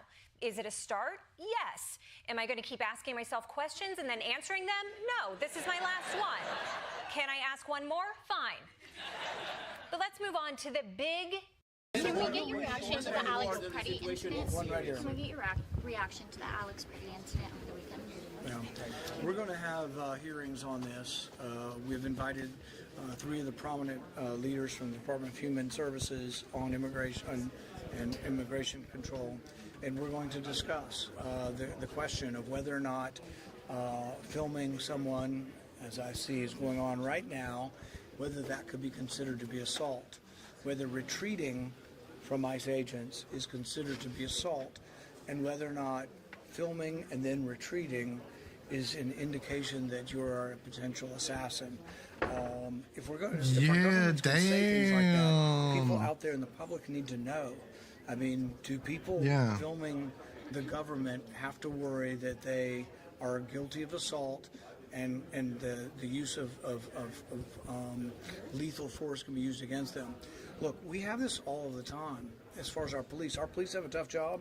Our police largely do a good job, but occasionally there are shootings that are unjustified. That's why the officer usually is put on a desk job or administrative leave until his investigation, even when it's perfectly, I know of at least a couple of shootings in Kentucky where the guy shot the officer 8 times. It ended up being killed by another person in the car. They investigated it for 1.5 years, which I thought was way too long, but that was a completely justified shooting.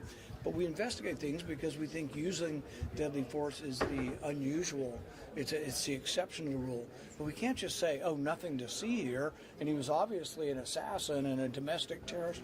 When we say things like that, it leads to no confidence in. So I think there really has to be an independent investigation, and this is going to be an investigation outside of DHS. They should themselves immediately appoint a commission. If they don't, I think maybe do an investigation into the president, the vice president, Squidward Miller, and the Kurdish minorities. Do you think this administration? an investigation into the president, the vice president, Squidward Miller, Kristi Noem, Kash Patel, Pam Bondi, Caroline Levitt,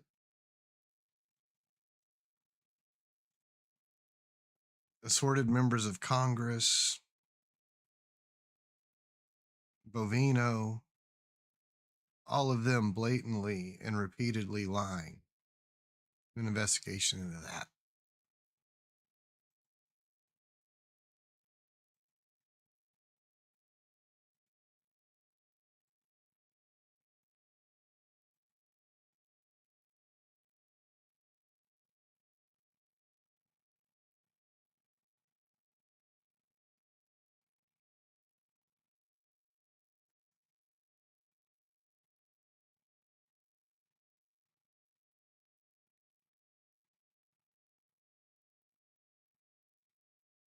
Mm.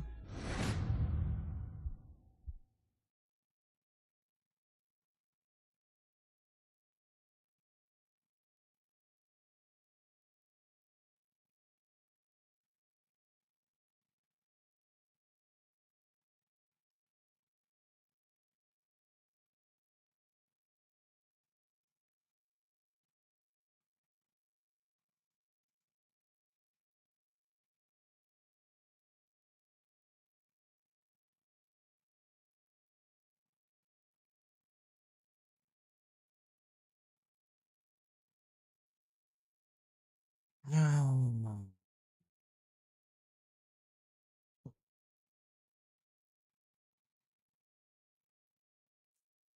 I should have already done this,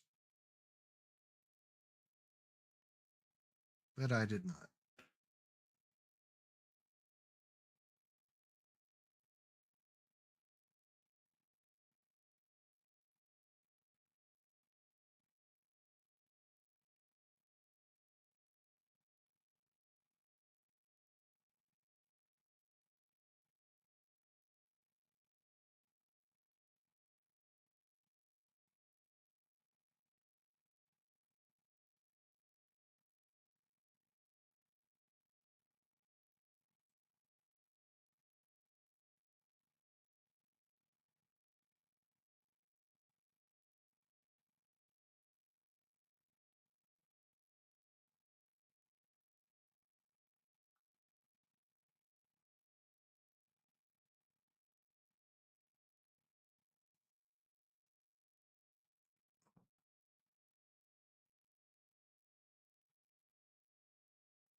Gosh.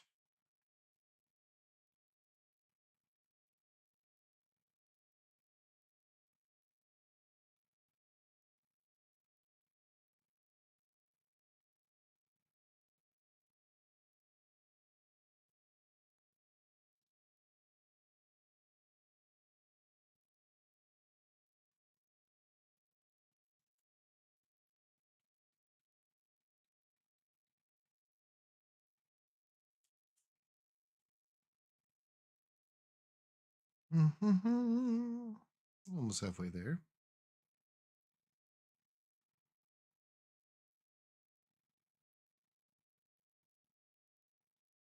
I could be getting a cup of coffee. That would be damn pleasant. Hot cup of coffee on a cold night. You know?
but come on. What if I want to be connected to the woo-woos?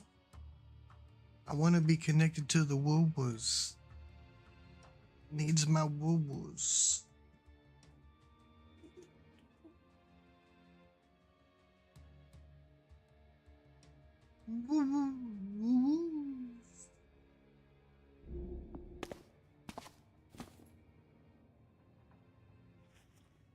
That's what it's gonna take. It happens all the time.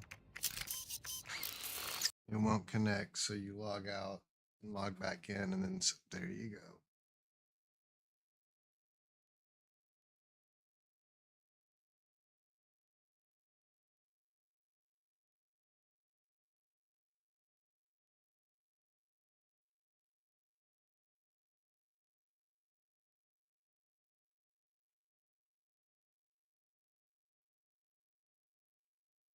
Run a verification. Chilly out, which is why I'm wearing my Oreo sweater. My parents got this for me for Christmas. I just saw Iron Lung. This is a passion project from Markiplier. He stars in it, he directed it, and he helped write it. I believe it was fully self-financed by him. This is not a big studio project, and this is perhaps one of the most ambitious forays of YouTuber into cinema that I've seen thus far. He really went in fucking balls deep, that's for sure. And it is based on a video game of the same name, Iron Lung, which I have played. I did not like the game at all. I know people really poo-poo on my take on Iron Lung, but I just did not get into the game. It was not for me. But I was very excited to see this film because the universe of Iron Lung, like the lore of it, I do find fascinating when I went and like actually gave it a chance after suffering through the game. And the best part about Iron Lung as a movie is I don't have to play the gameplay of it. So now I get the good stuff, which is the story of Iron Lung, which is a delightful treat. I don't have to eat my vegetables with that gameplay. I just get to kick my little legs in the chair and have a good time. So, the big question on everyone's mind is Iron Lung good? I would say it is. Now, I don't think it's a movie that's going to be for everyone. This is a movie that I think fans of Markiplier will be very pleased with, fans of Iron Lung will be extremely pleased with, because it is like one-to-one with the game. And I also think it's a film that anyone that appreciates like eldritch horror type content or slow burns will also like.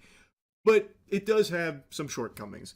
Now, I know Markiplier was going to like some of the premieres, and one of the things that he was mentioning is like, you know, try not to spoil things. So in the spirit of that, I will, for the first time in a while, avoid spoilers while talking about this movie. Quick side note, I was a little bit giddy in my chair, kind of hoping Markiplier would make a surprise visit to Tampa here for this premiere. I was half expecting him to rappel from the fucking ceiling or something, like, "What the fuck is up, Tampa?" or something like that, but didn't happen, so I gotta say I'm a little disappointed there. I feel like, you know, you gotta be looking at Tampa when you're looking at some kind of big, you know, premiere type shenanigans. It's very surprising and peculiar to not pay a visit to Tampa.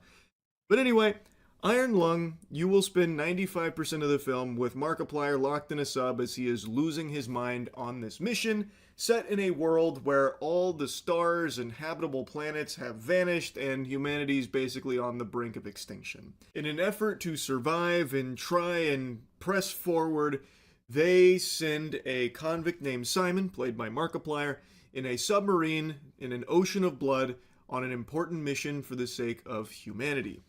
They have found some... I don't know how deep I can get into the synopsis without it getting into spoiler territory. An ocean of blood is set on a planet that they have been investigating, and Simon is now tasked with an important mission. Should Simon complete this mission, he earns send him his to, like, freedom. Venus or Saturn or Simon some has shit, a dark and mysterious past, much like Urgot from League of Legends, and this is his way of getting back into society doing this mission. His submarine is called the Iron Lung, and it's got some wacky tech there, and it is a fucking tank. It is built like a colossal shit wagon. Like, this puppy is built to last. And it is equipped with a camera that he will be taking pictures with, and then, of course, sharing with the rest of the station. Those pictures are of the utmost importance with what he finds at the bottom. Antagonist, the way in which they speak and the way in which the filters are used on the voice makes it fucking impossible to comprehend what they're saying, like what words they're actually using. So a lot of like the dialogue that you hear from some of the characters is very mumbly, which I do think is by design. So many like characters talking sometimes that might kind of tune out in the first half, and it won't be until the second half where they start to really give a fuck. Now I want to get my biggest complaint out of the way immediately. I'll just rip the band-aid off. This movie, especially towards the end, has this, I don't even know if I can call it like a mixing issue or what, but there is just so many like characters talking sometimes that are layered on top of each other, and especially like the main short or something for Iron Lung, because it didn't look all that great. But after that first shot, it settles into like this really good flow of cinematography where it's clear it's not a huge budget production. I mean, that's their problem to deal with, the fact that they have that they have accepted as their deity a guy who, you know, I mean, not exactly embracing the ideals of Christianity on a daily basis. Oh my gosh, you guys! Brian Tyler Cohen just slammed Bill Maher on his own freaking show. It gets pretty intense. Let's watch. I'm friendly with our governor, who I also get on his case and have for being far too left. And I mean, it's becoming like we're friends, so it's kind of a kidding thing. But, you know, like I will talk to him about the first thing when I see him.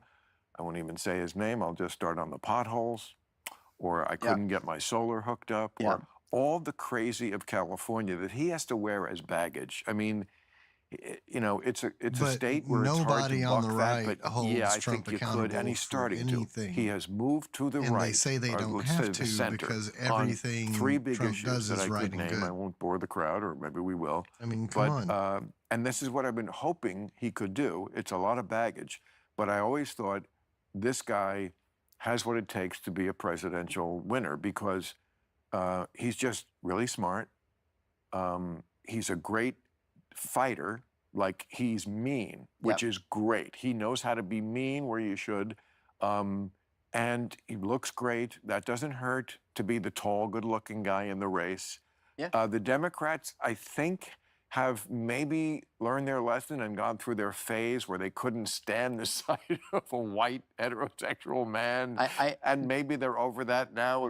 I wonder if there will be electoral, like Democrats love to worry about electability. So we'll often get meta with it and say like, okay, I want X person, but I have to choose Y person because I don't think X person can win, instead of just choosing X person because you want them, because you like them. But I think to that point, because I don't think that we've shed our interminable fear of not winning elections and focusing on electability, I do think that after Hillary, after Kamala, I don't know that Democrats are going to be able to stomach putting forward a woman as the nominee just because of those two reasons. I think that there's a world in which Democrats are going to say two of the last three nominees were women. Both of those women lost. The man won, and so for fear of losing again to whoever, whether it's some iteration of the Steve Bannon, let's put Trump in for a third term, or J.D. Vance or whoever it is.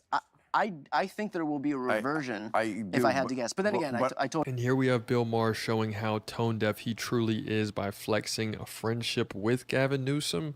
I mean, he really has lost the plot on this thing. Bill Maher has never been the same for a while, but it was so evident after that dinner, I think, with Trump and with Kid Rock. He's completely out of his mind now. No, I couldn't agree more. I would, again, and I have made a lot of predictions, and all of them were right except Kamala. And that's okay. I mean, I kind of did that as wishful thinking. But this is where it circles back to the Seth Rogen show. Because them casting the president and vice president slot is exactly that episode. They're going to start out. They're going to go, okay, we can't have a woman. Because we just had two and they lost. But we can't have a white man. Or we have to have some non-white man I think, presence on the ticket. So it's going to that's be, what I was just okay, gonna so it's say. going to be, say it's Gavin, and then it's going to be like, okay, and then, okay, Pete Buttigieg, because he's also gay. Okay, but then what are you saying? That gays can only get the sex, and they're going to do the exact episode? Probably. I mean, that's I know. You know, I mean, look, the reality of the situation is that Democrats are the Big Ten party, and there are a lot of coalitions that are represented. It would be a hell of a lot easier to be a Republican. You're just a bunch of old Christian white guys, you know? And so, Well, I would hardly call Trump a what Joey's Christian. talking well, about. I mean, but that's who he panders to. You know, he's certainly not pandering to the atheists out there. No. So, I mean, that's their problem to deal with. The fact that they have that they have accepted as their deity a guy who, you know, I mean, not exactly not exactly I mean, embracing the ideals of Christianity on a daily racial basis. question to me is like a perfect example of how people want something in the middle. I'm hoping to give them that. And on either side, they're ridiculous. I mean, the Republicans are definitely too white male, and the Democrats are definitely too, we got to check the box first. And America just wants something where we just, Not really. okay, we acknowledge our No. terrible racial past. Yeah. I think No. most Americans think it's apropos to not just I acknowledge don't it, know where but make people get certain remedial steps. But it's a different world than it was back in, you know, when we were as bad as It's like Iran. And you it's give also someone who's a woman, or you give someone who's not correct black or to brown, completely throw merit over the like, side of the they chip. run Well, for something. I and actually then think that it's like, the oh, look, defining the Democrats are factor trying to check in a this upcoming box. election, again, to predict something that I have no That's idea if it's racist going to pan out or thinking. not, is not going to be political ideology. It's actually just going to be a willingness to fight, and I think that far and away is going to be the number one thing. Democrats. You guys enjoyed this recap on all the progressive news.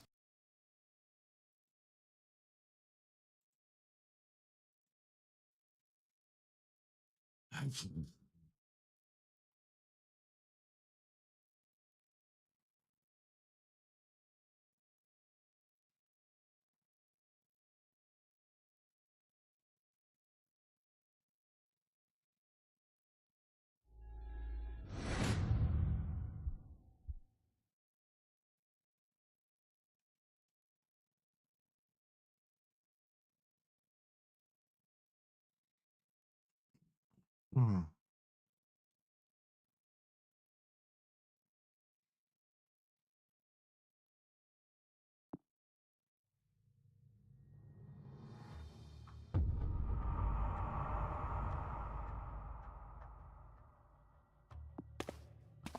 Yep, there we go.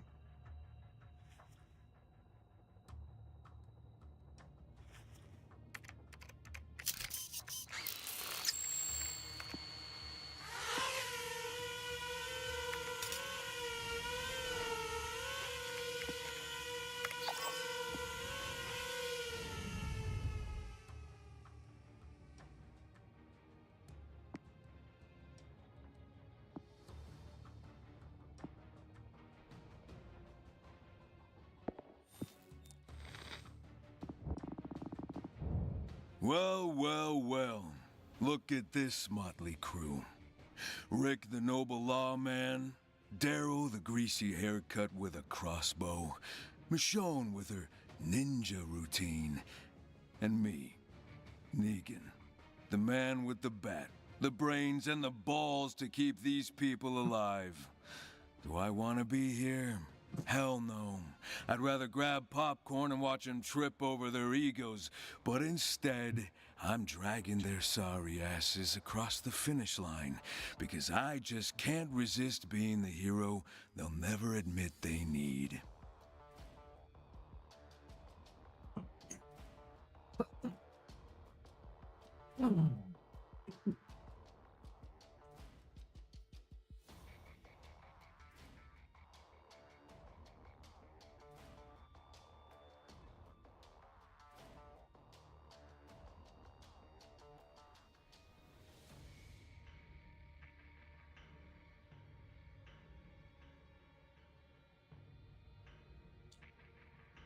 3 stories of the Zeke apocalypse set in Georgia, starring the characters from AMC's The Walking Dead, Rick Grimes, Negan, Daryl Dixon, and Michonne. Just as things in the South move a bit slower, so too do the walkers of these chapters, but they're stronger and no less deadly.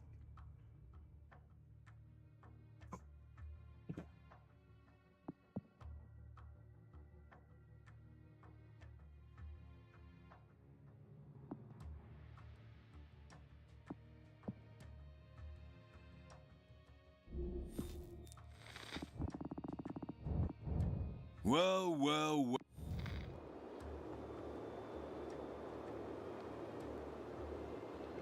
Four survivors battle their way through the prison where Rick Grimes' companions lived for a short time, then abandoned when it was overrun. What began as a rescue mission becomes life and has freedom to provide an army of the infected. Seeking medication for the wounded, Rick and his team return to Grady when one hospital. His hope to find and use medical supplies helps living. Fortunately, the others face the army to get them. Rather than survivors return home to Alexandria, only to discover that the town is on fire and has been overrun by walkers of each room, making it impossible to fight together.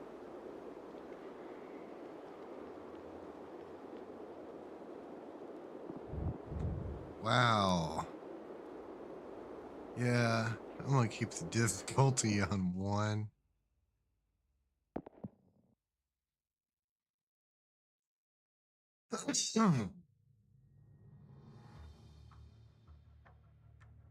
What are the classes gonna be?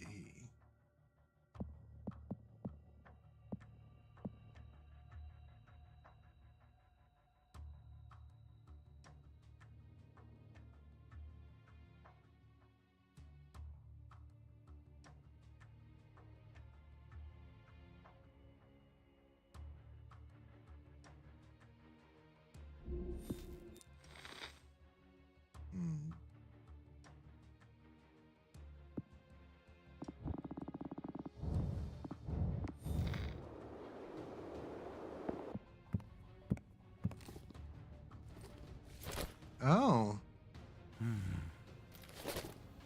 Okay.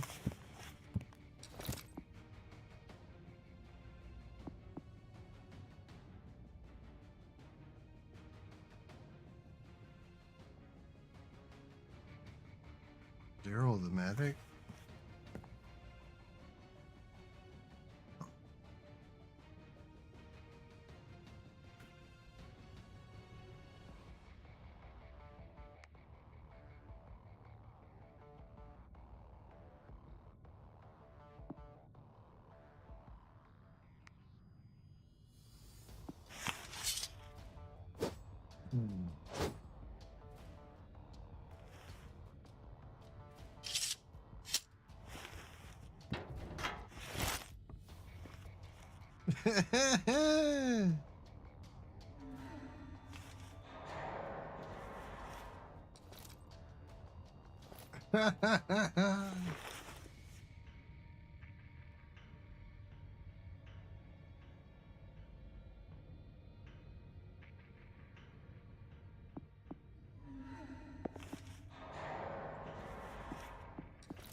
Oh, yeah.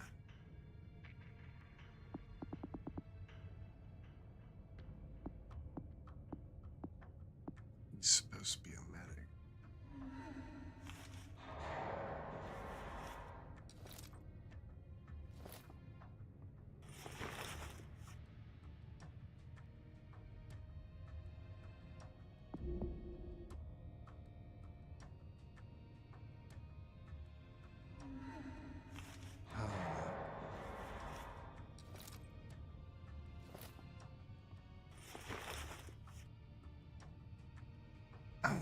Just for the sake of story, I kind of want to... Yeah, I'm going to switch to Rick.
Okay.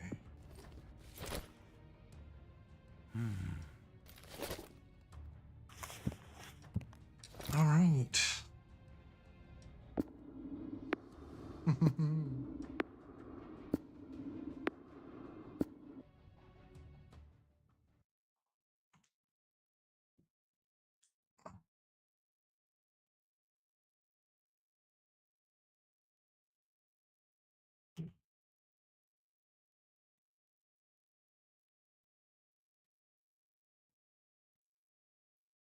Horse fire is better the way through prison.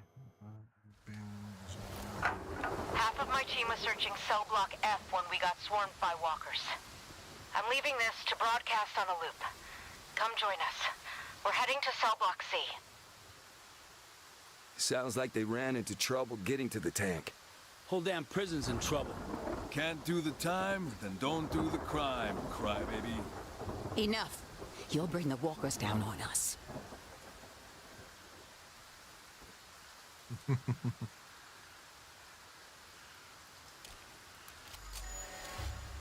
Let's head for Block C. Ain't safe inside. That's the last place you should have gone. Walls make you feel safe. Even when you're not. Well, then what are we waiting for?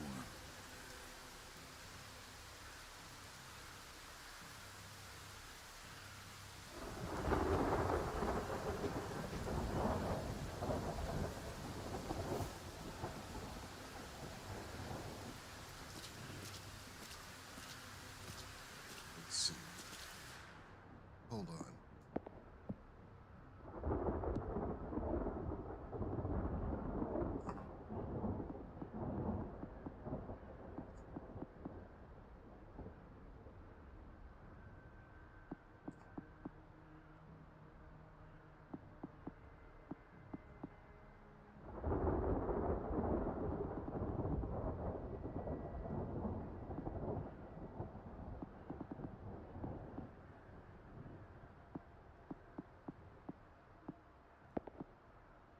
There we go. Okay, fire. Music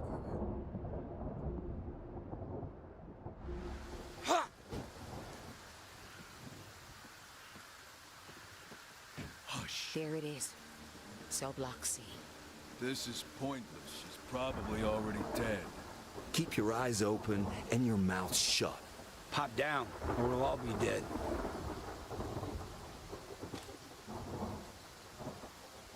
Shit.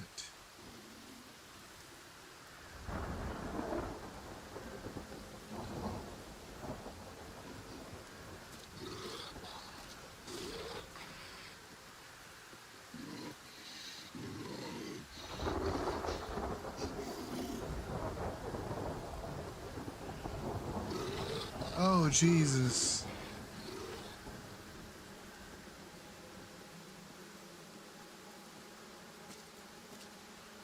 Oh, Jesus.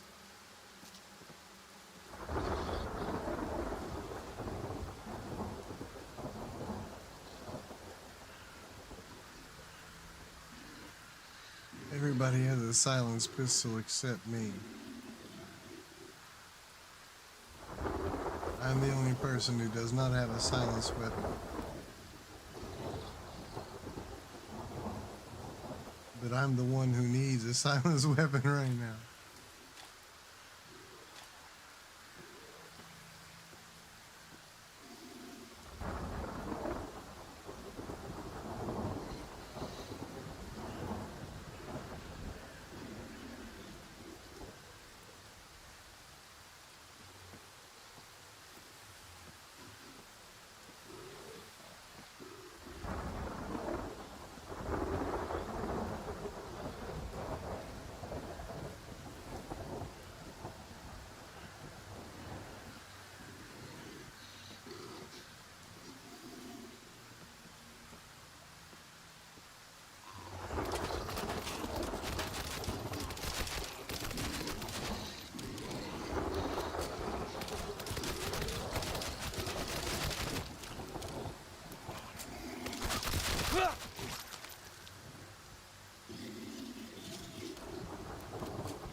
in the shadows.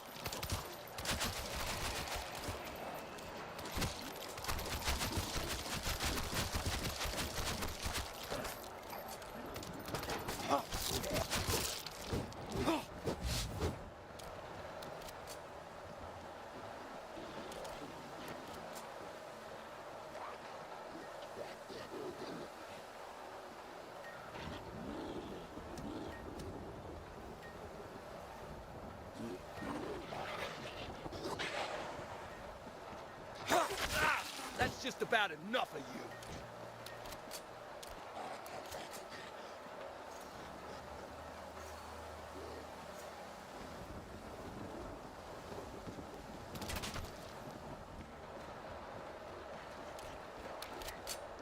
Oh shit.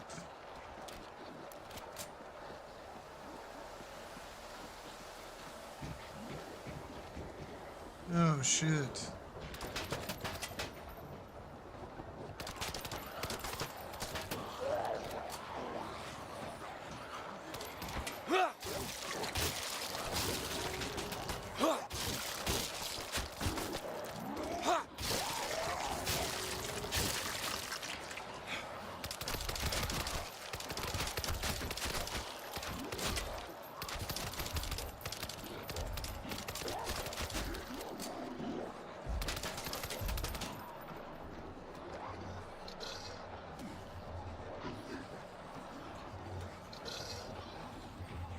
Shit.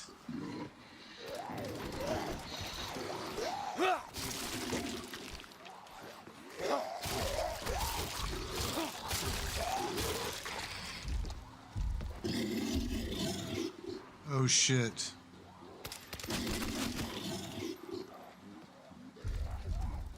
No.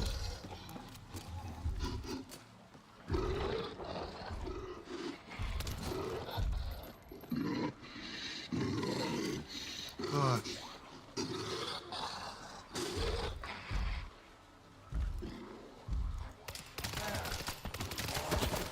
Quiet time's over. That ain't a walker, that's a damn monster. Hold your horses, I'm feeding the beast. Swapping mags. Hold him. I'm reloading. Changing magazines.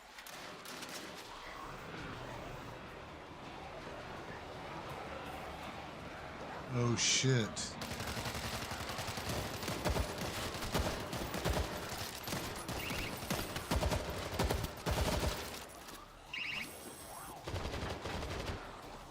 Someone's been hitting the dead guy's steroids.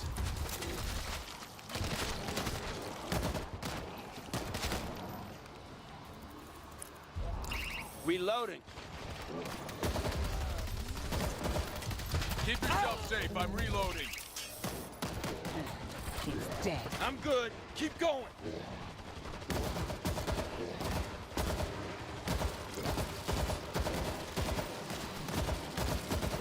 I'm not keeping score, but I'm winning.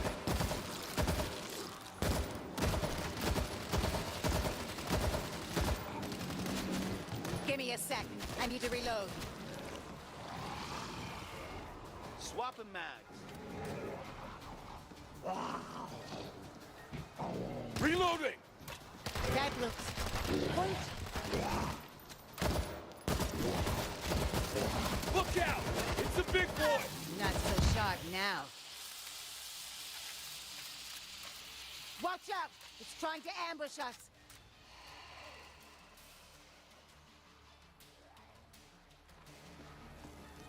I got one of those creepy ones over here.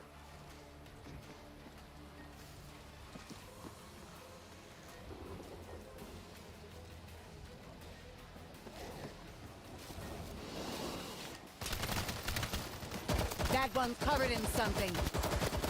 Hold it! I'm reloading.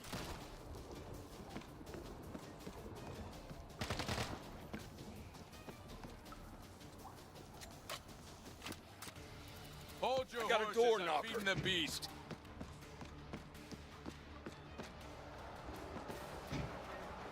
That's where Heather's team got separated. Well, let's go. Just because they got trapped don't mean we will. You trust me, you live. It's that simple.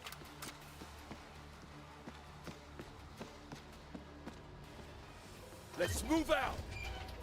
They left the cafeteria through here. Guess you better figure out how to open it then, huh? What's in here then?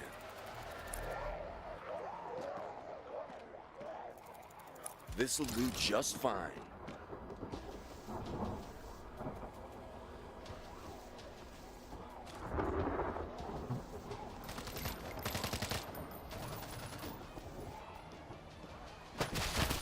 Give me a sec. I need to reload. Keep yourself safe. I'm reloading.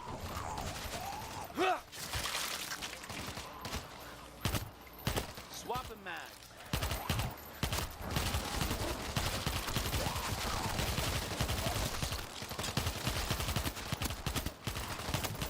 Changing magazines. You shoot me again, I'll shoot back.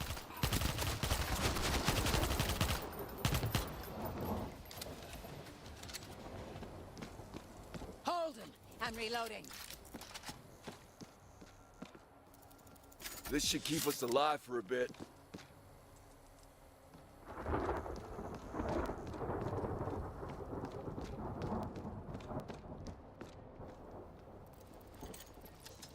I hope these things know what they're doing.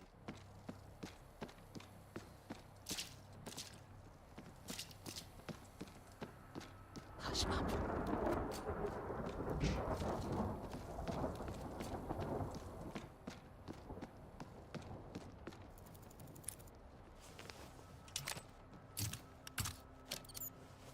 Going loud with the door breacher.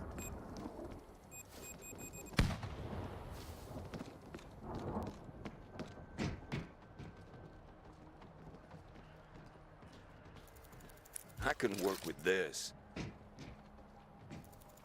I got a defense kit.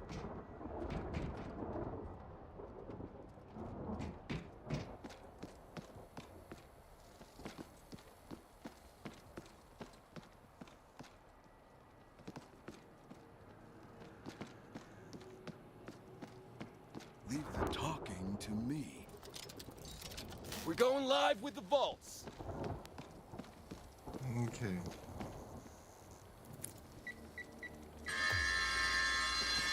Awesome. Sirens. Here comes every walker in this joint.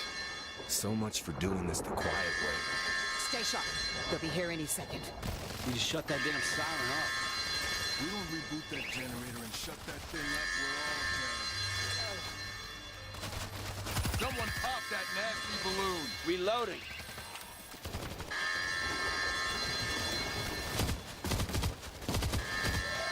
Watch who you're shooting!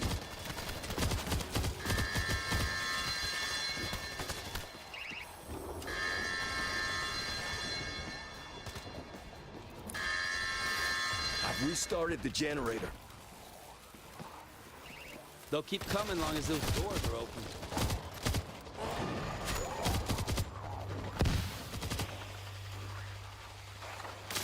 Damn, that's big. That thing looks sharp. Swapping mags. Hold your horses, I've I seen thought the it would beast. never die. One of those strong ones. This one likes to spit. Damn, those spikes. You trying to steal them from me? Not so sharp now, are you? Holden, I'm reloading. Shoot that spring. The door is closed. Keep going. Reloading. Toxic one's dead.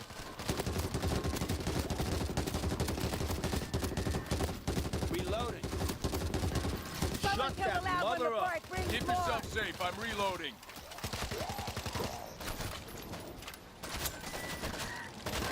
Shoot that Shut big that mouth thing before up. it brings its friend. This one's screaming its head off.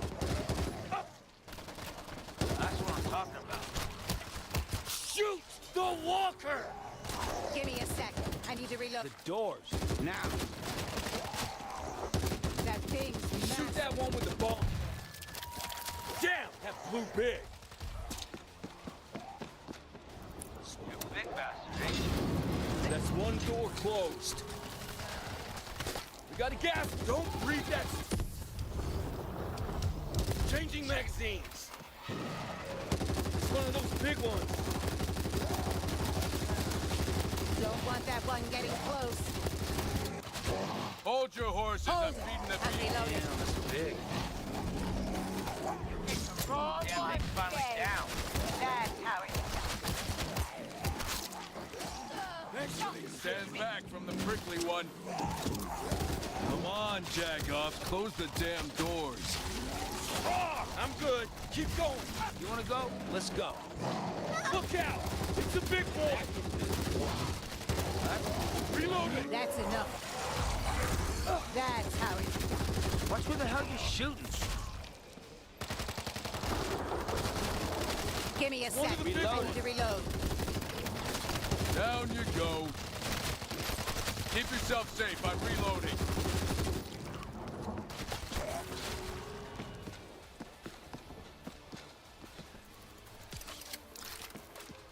Move it like you got a purpose. Close those doors.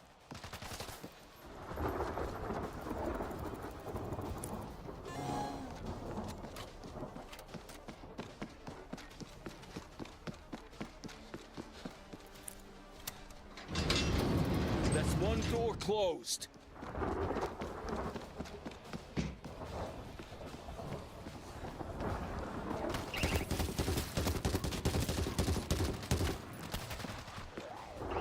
This walker's smoking. Watch out.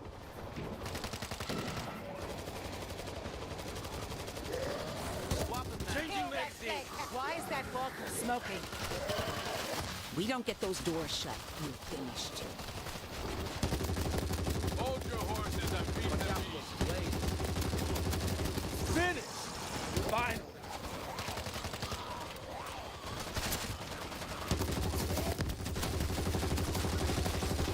That's a goddamn walk-in landmine. Got that one before he exploded. Hey, the doors are all closed. Now hold this position and guard the windows while the system resets. We're dead. Kill that damn thing! Reloading. Get that thing out of here. That one's gassing us with something. That was one shitty air freshener. Next time, aim at the dead things.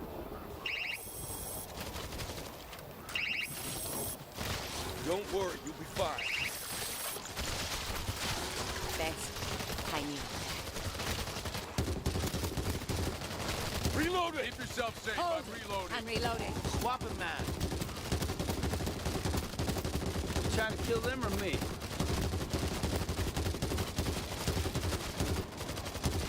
You're a big bastard, ain't you? You shoot me again, I'll shoot back. That ain't a walker, that's a damn monster. Who's the big man now? All right. Next time, aim at the dead things.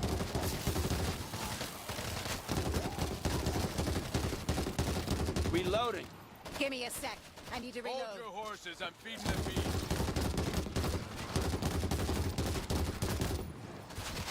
Changing magazines.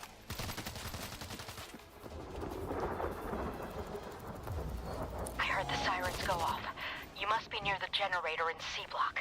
My team is dead. I'm hiding in the tank. If you can hear this, please come help. The shortest way to reach me is through the solitary ward. Sit tight, Heather. We're on our way. Assuming we can get through solitary.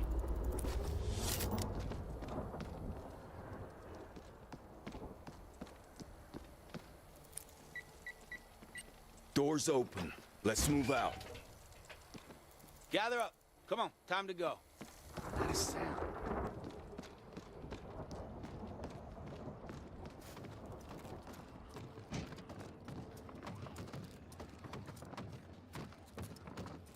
Oh shit.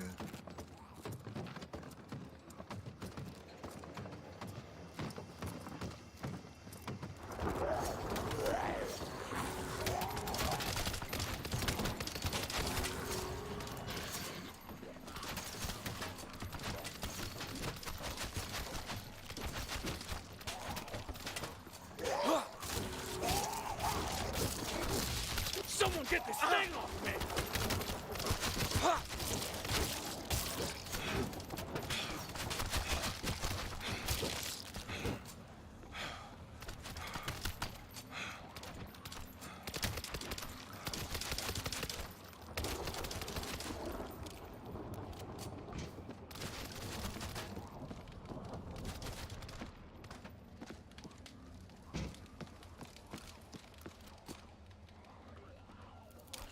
That's what I call firepower. I'll take it because it's better than nothing at all.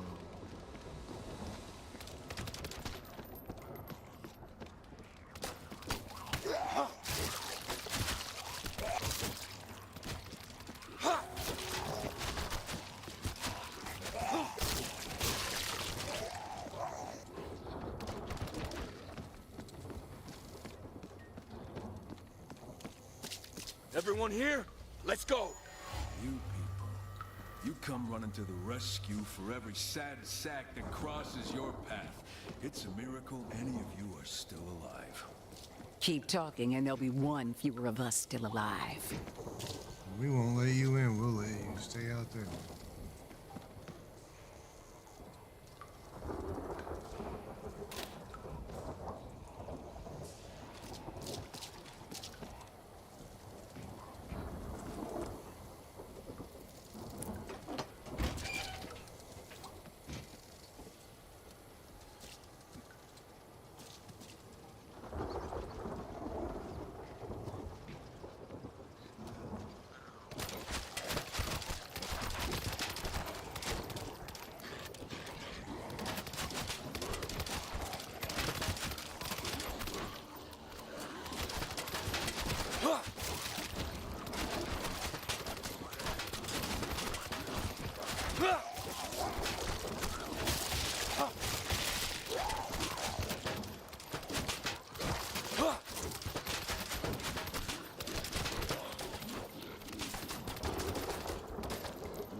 What the hell, dude?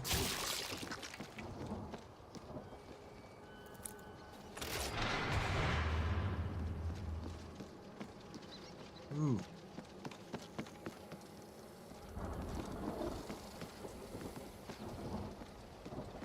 What do we have here?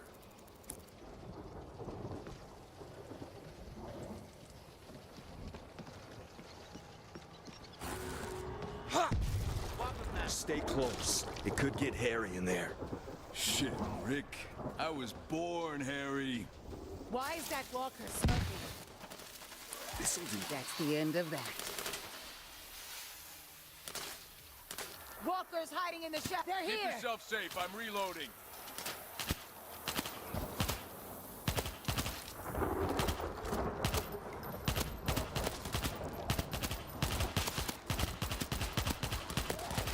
Damn, that's big. Reloading!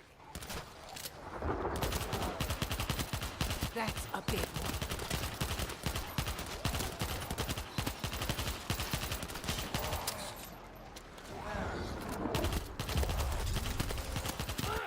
That was too much. That's what I'm talking about. Get down in here. That's how it's done.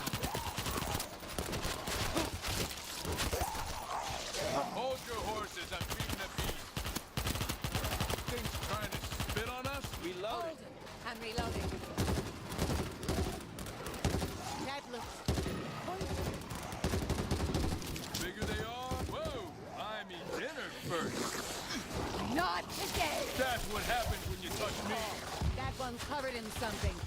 Don't get any of that stuff on you.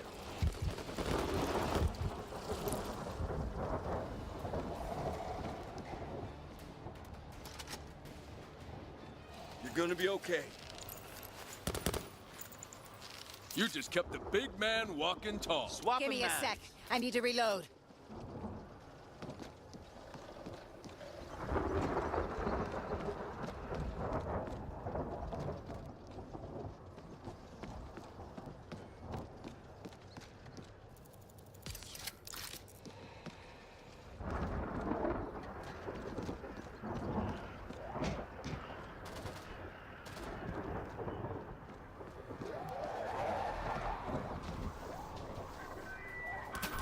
Shut that thing up before we all go down. Reloading. Little help here. Keep yourself safe. I'm The reloading. bigger they are, the harder they fall.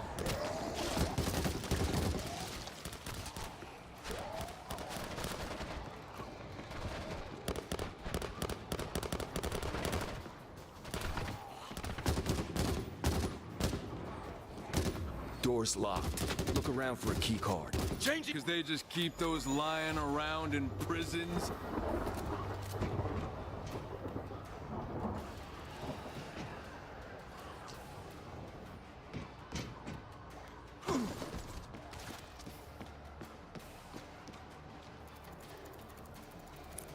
Where the hell's the damn key card?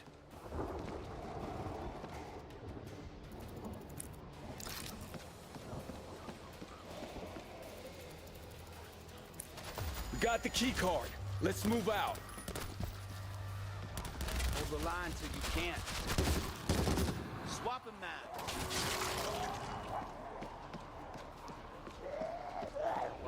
Hold your horses, I'm feeding the beast.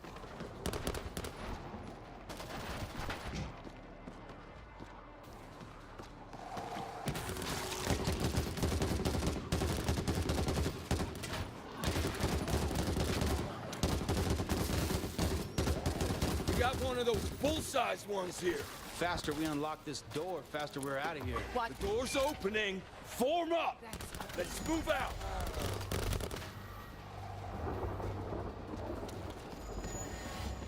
Reloading.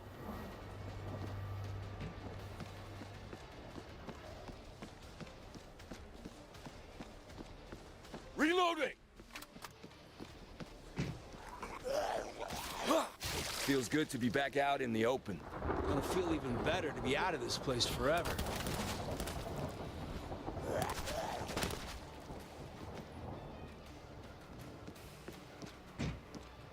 Keep yourself Give me a safe, sec. I'm reloading. I need to reload.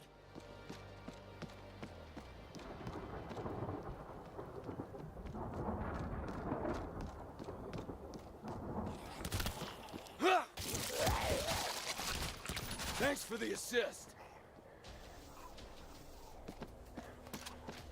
Swapping mags.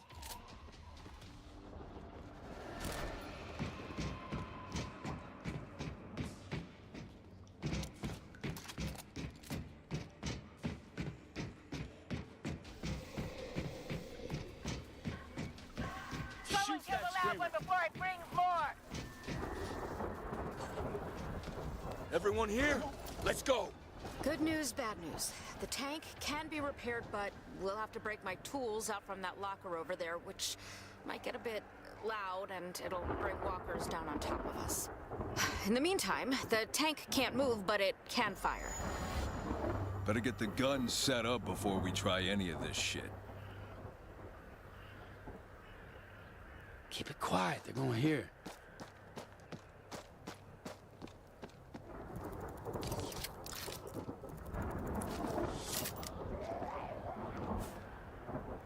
Don't worry, you'll be fine. I owe you one.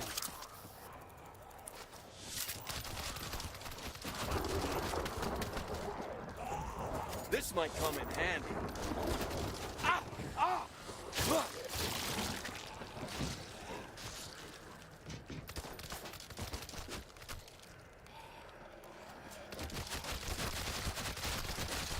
Look out! High voltage wiring here. Get off me! That's how it's done.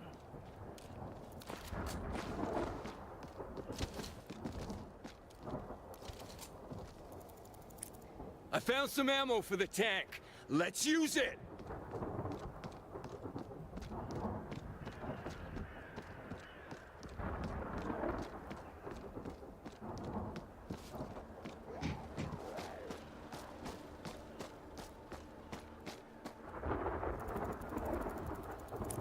Locked and loaded! Get ready. I'm gonna saw open the tool locker. Stay sharp or we're dead.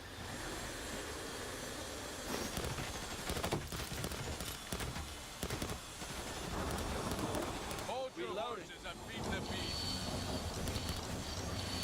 Someone pop that nasty balloon.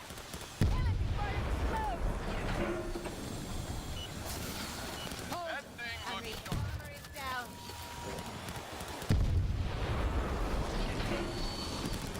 Toxic walker death.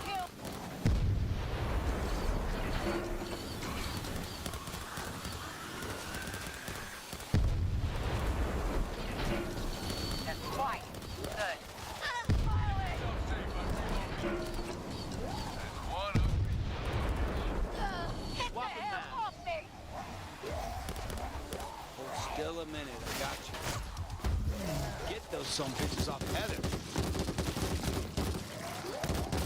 That's not natural. That's how it's done. Get that thing out of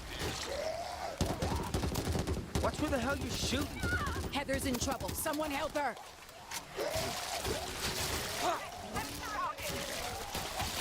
Somebody go help Heather. I'm good. Keep going. Keep breathing. I got you. You'll live. But watch out, Gamin. I'll take you all out one at a damn time. I'm in. Now cover me while I fix this hunk of junk. Tank shells! Load them up! Maybe you're all right. Live rounds loaded!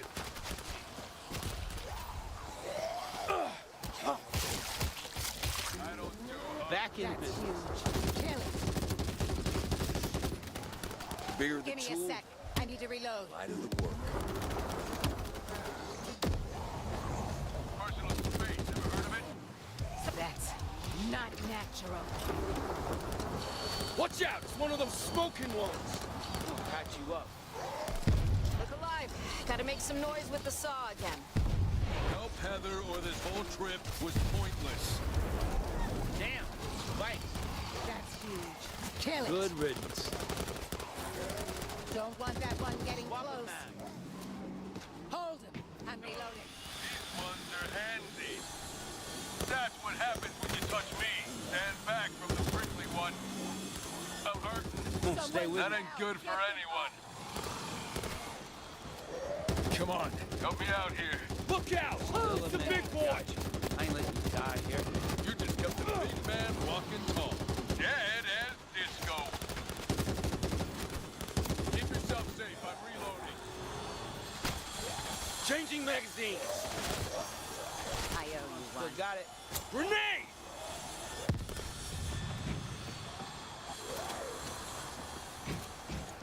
Fire in the hole!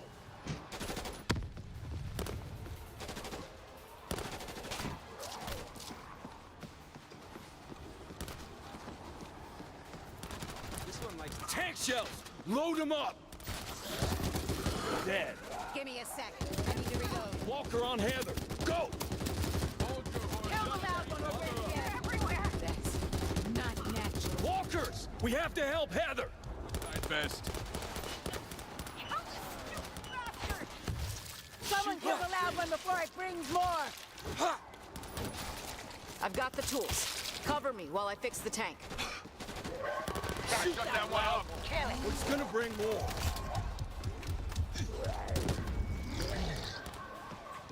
Stay with me. One of the big ones. Kill the loud one or we're dead. Swapping mags. We'll patch you up. You'll live. Not bad. Extra stuff clean. That's how it's done. That one's gassing up something. One of those strong ones. Keep yourself safe. I'm reloading. Look out! It's a big boy! One hungry Bad news. I need a tool from the other locker. It's gonna get loud again.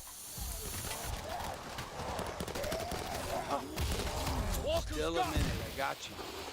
Thanks for the assist. Thanks. I needed that. That's not natural. No match Hold for it. me. I'm reloading. Locked and loaded. Reloading. Not complaining, but I could use a med kit. Anyone want to get the walker up the woman we came here to save? It got me. Need assistance. Now. Someone help me.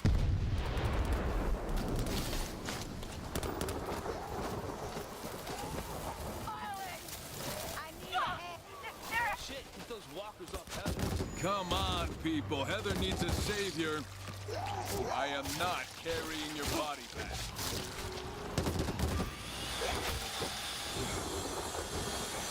Swapping mag. Watch out for the blades. This one looks weird. Shoot it. Hold your horses. I'm beating the beast. Get those some bitches off Sharp. Don't let that one touch you. One of those strong ones. Help a guy out, Will. The bigger they are, the harder they fall. Thing's trying to spit on us? Reloading! Hands off the leather, assholes. Reloading. You shoot me again, I'll shoot back. Hey, don't get any of that shit on you. I found some ammo for the tank. Let's use it. Keep yourself safe, I'm reloading. Got it open. Watch my back while I work. These things are too tall.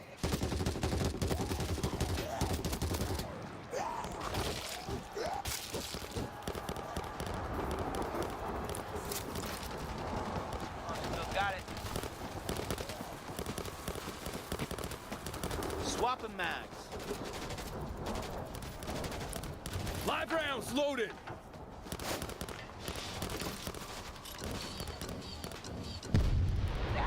I'll take you all out, one at a damn time.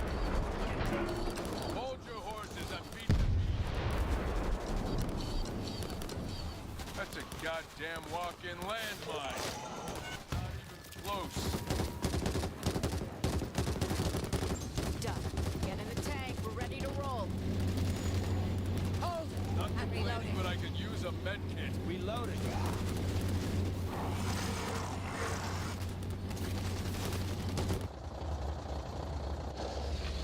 Good riddance to this damn place. Granted, it was only my first time here, but it had a certain charm. It was home. Until it wasn't. We need to keep moving forward. No point looking back. Unless you're looking back at the herd of walkers this thing is drawing.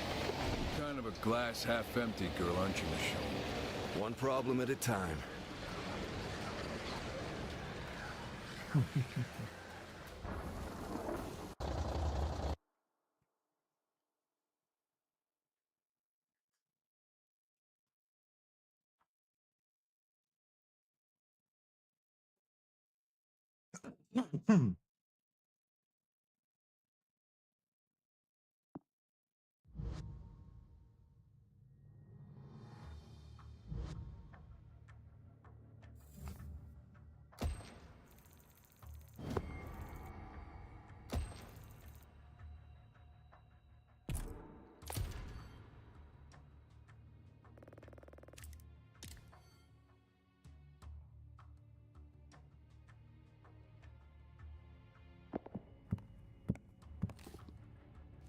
Oh boy.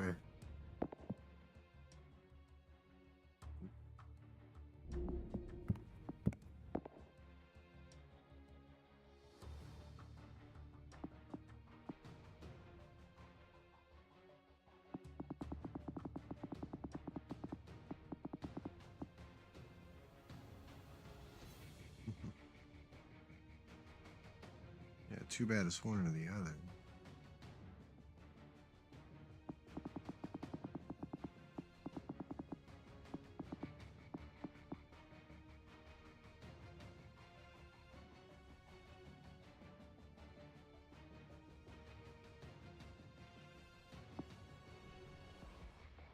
Oh shit.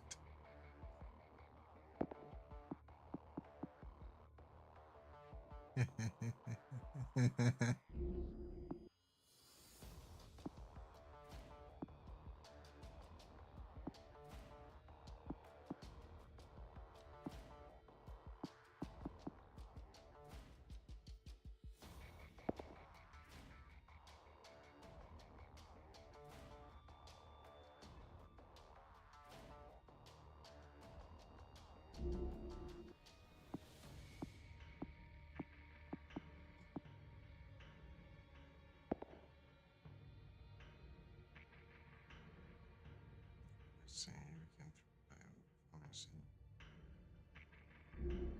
Oh. Okay.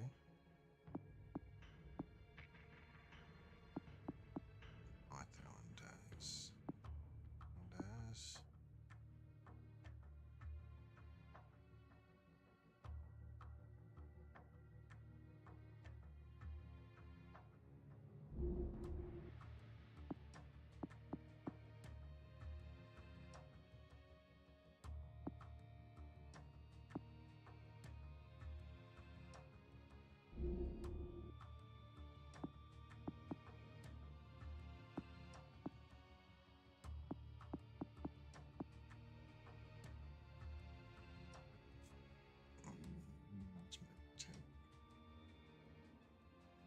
Attention phone.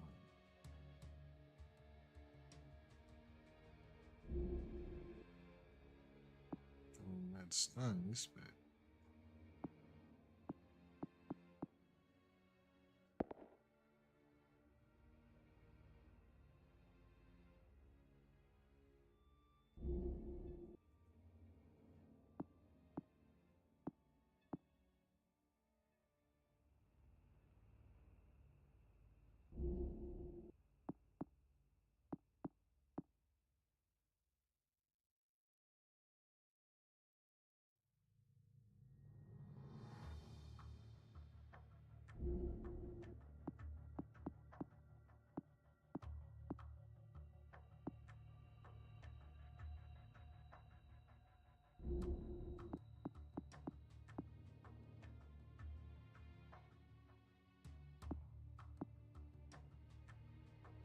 Hmm.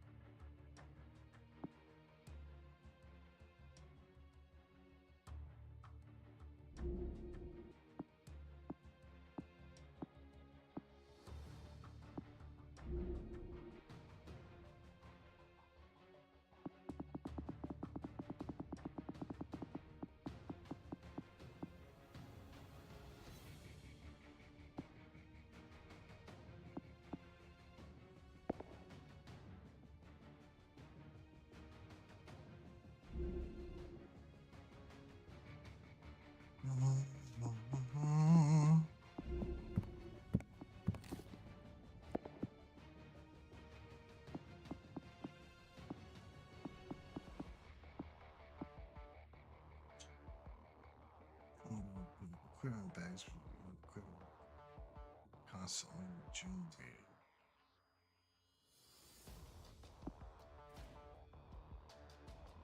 So increase 30. Still standing. Shooting your opponents.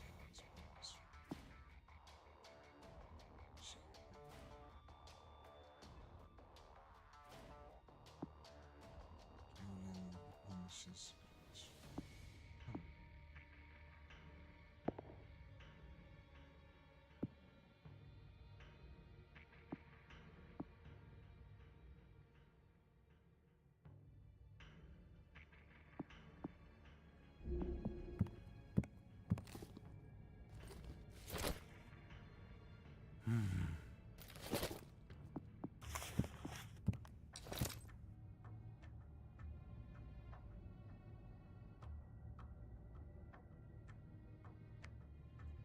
let's see.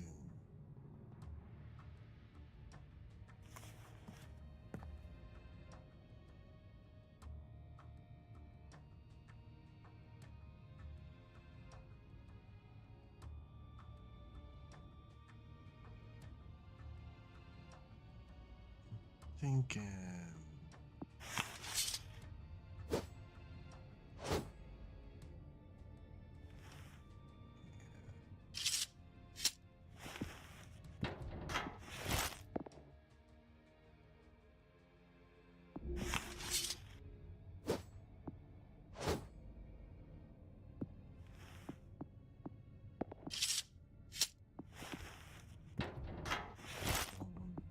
Medic, but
Kind of feel like I need another cup of coffee before I start. Me and my Snuggie.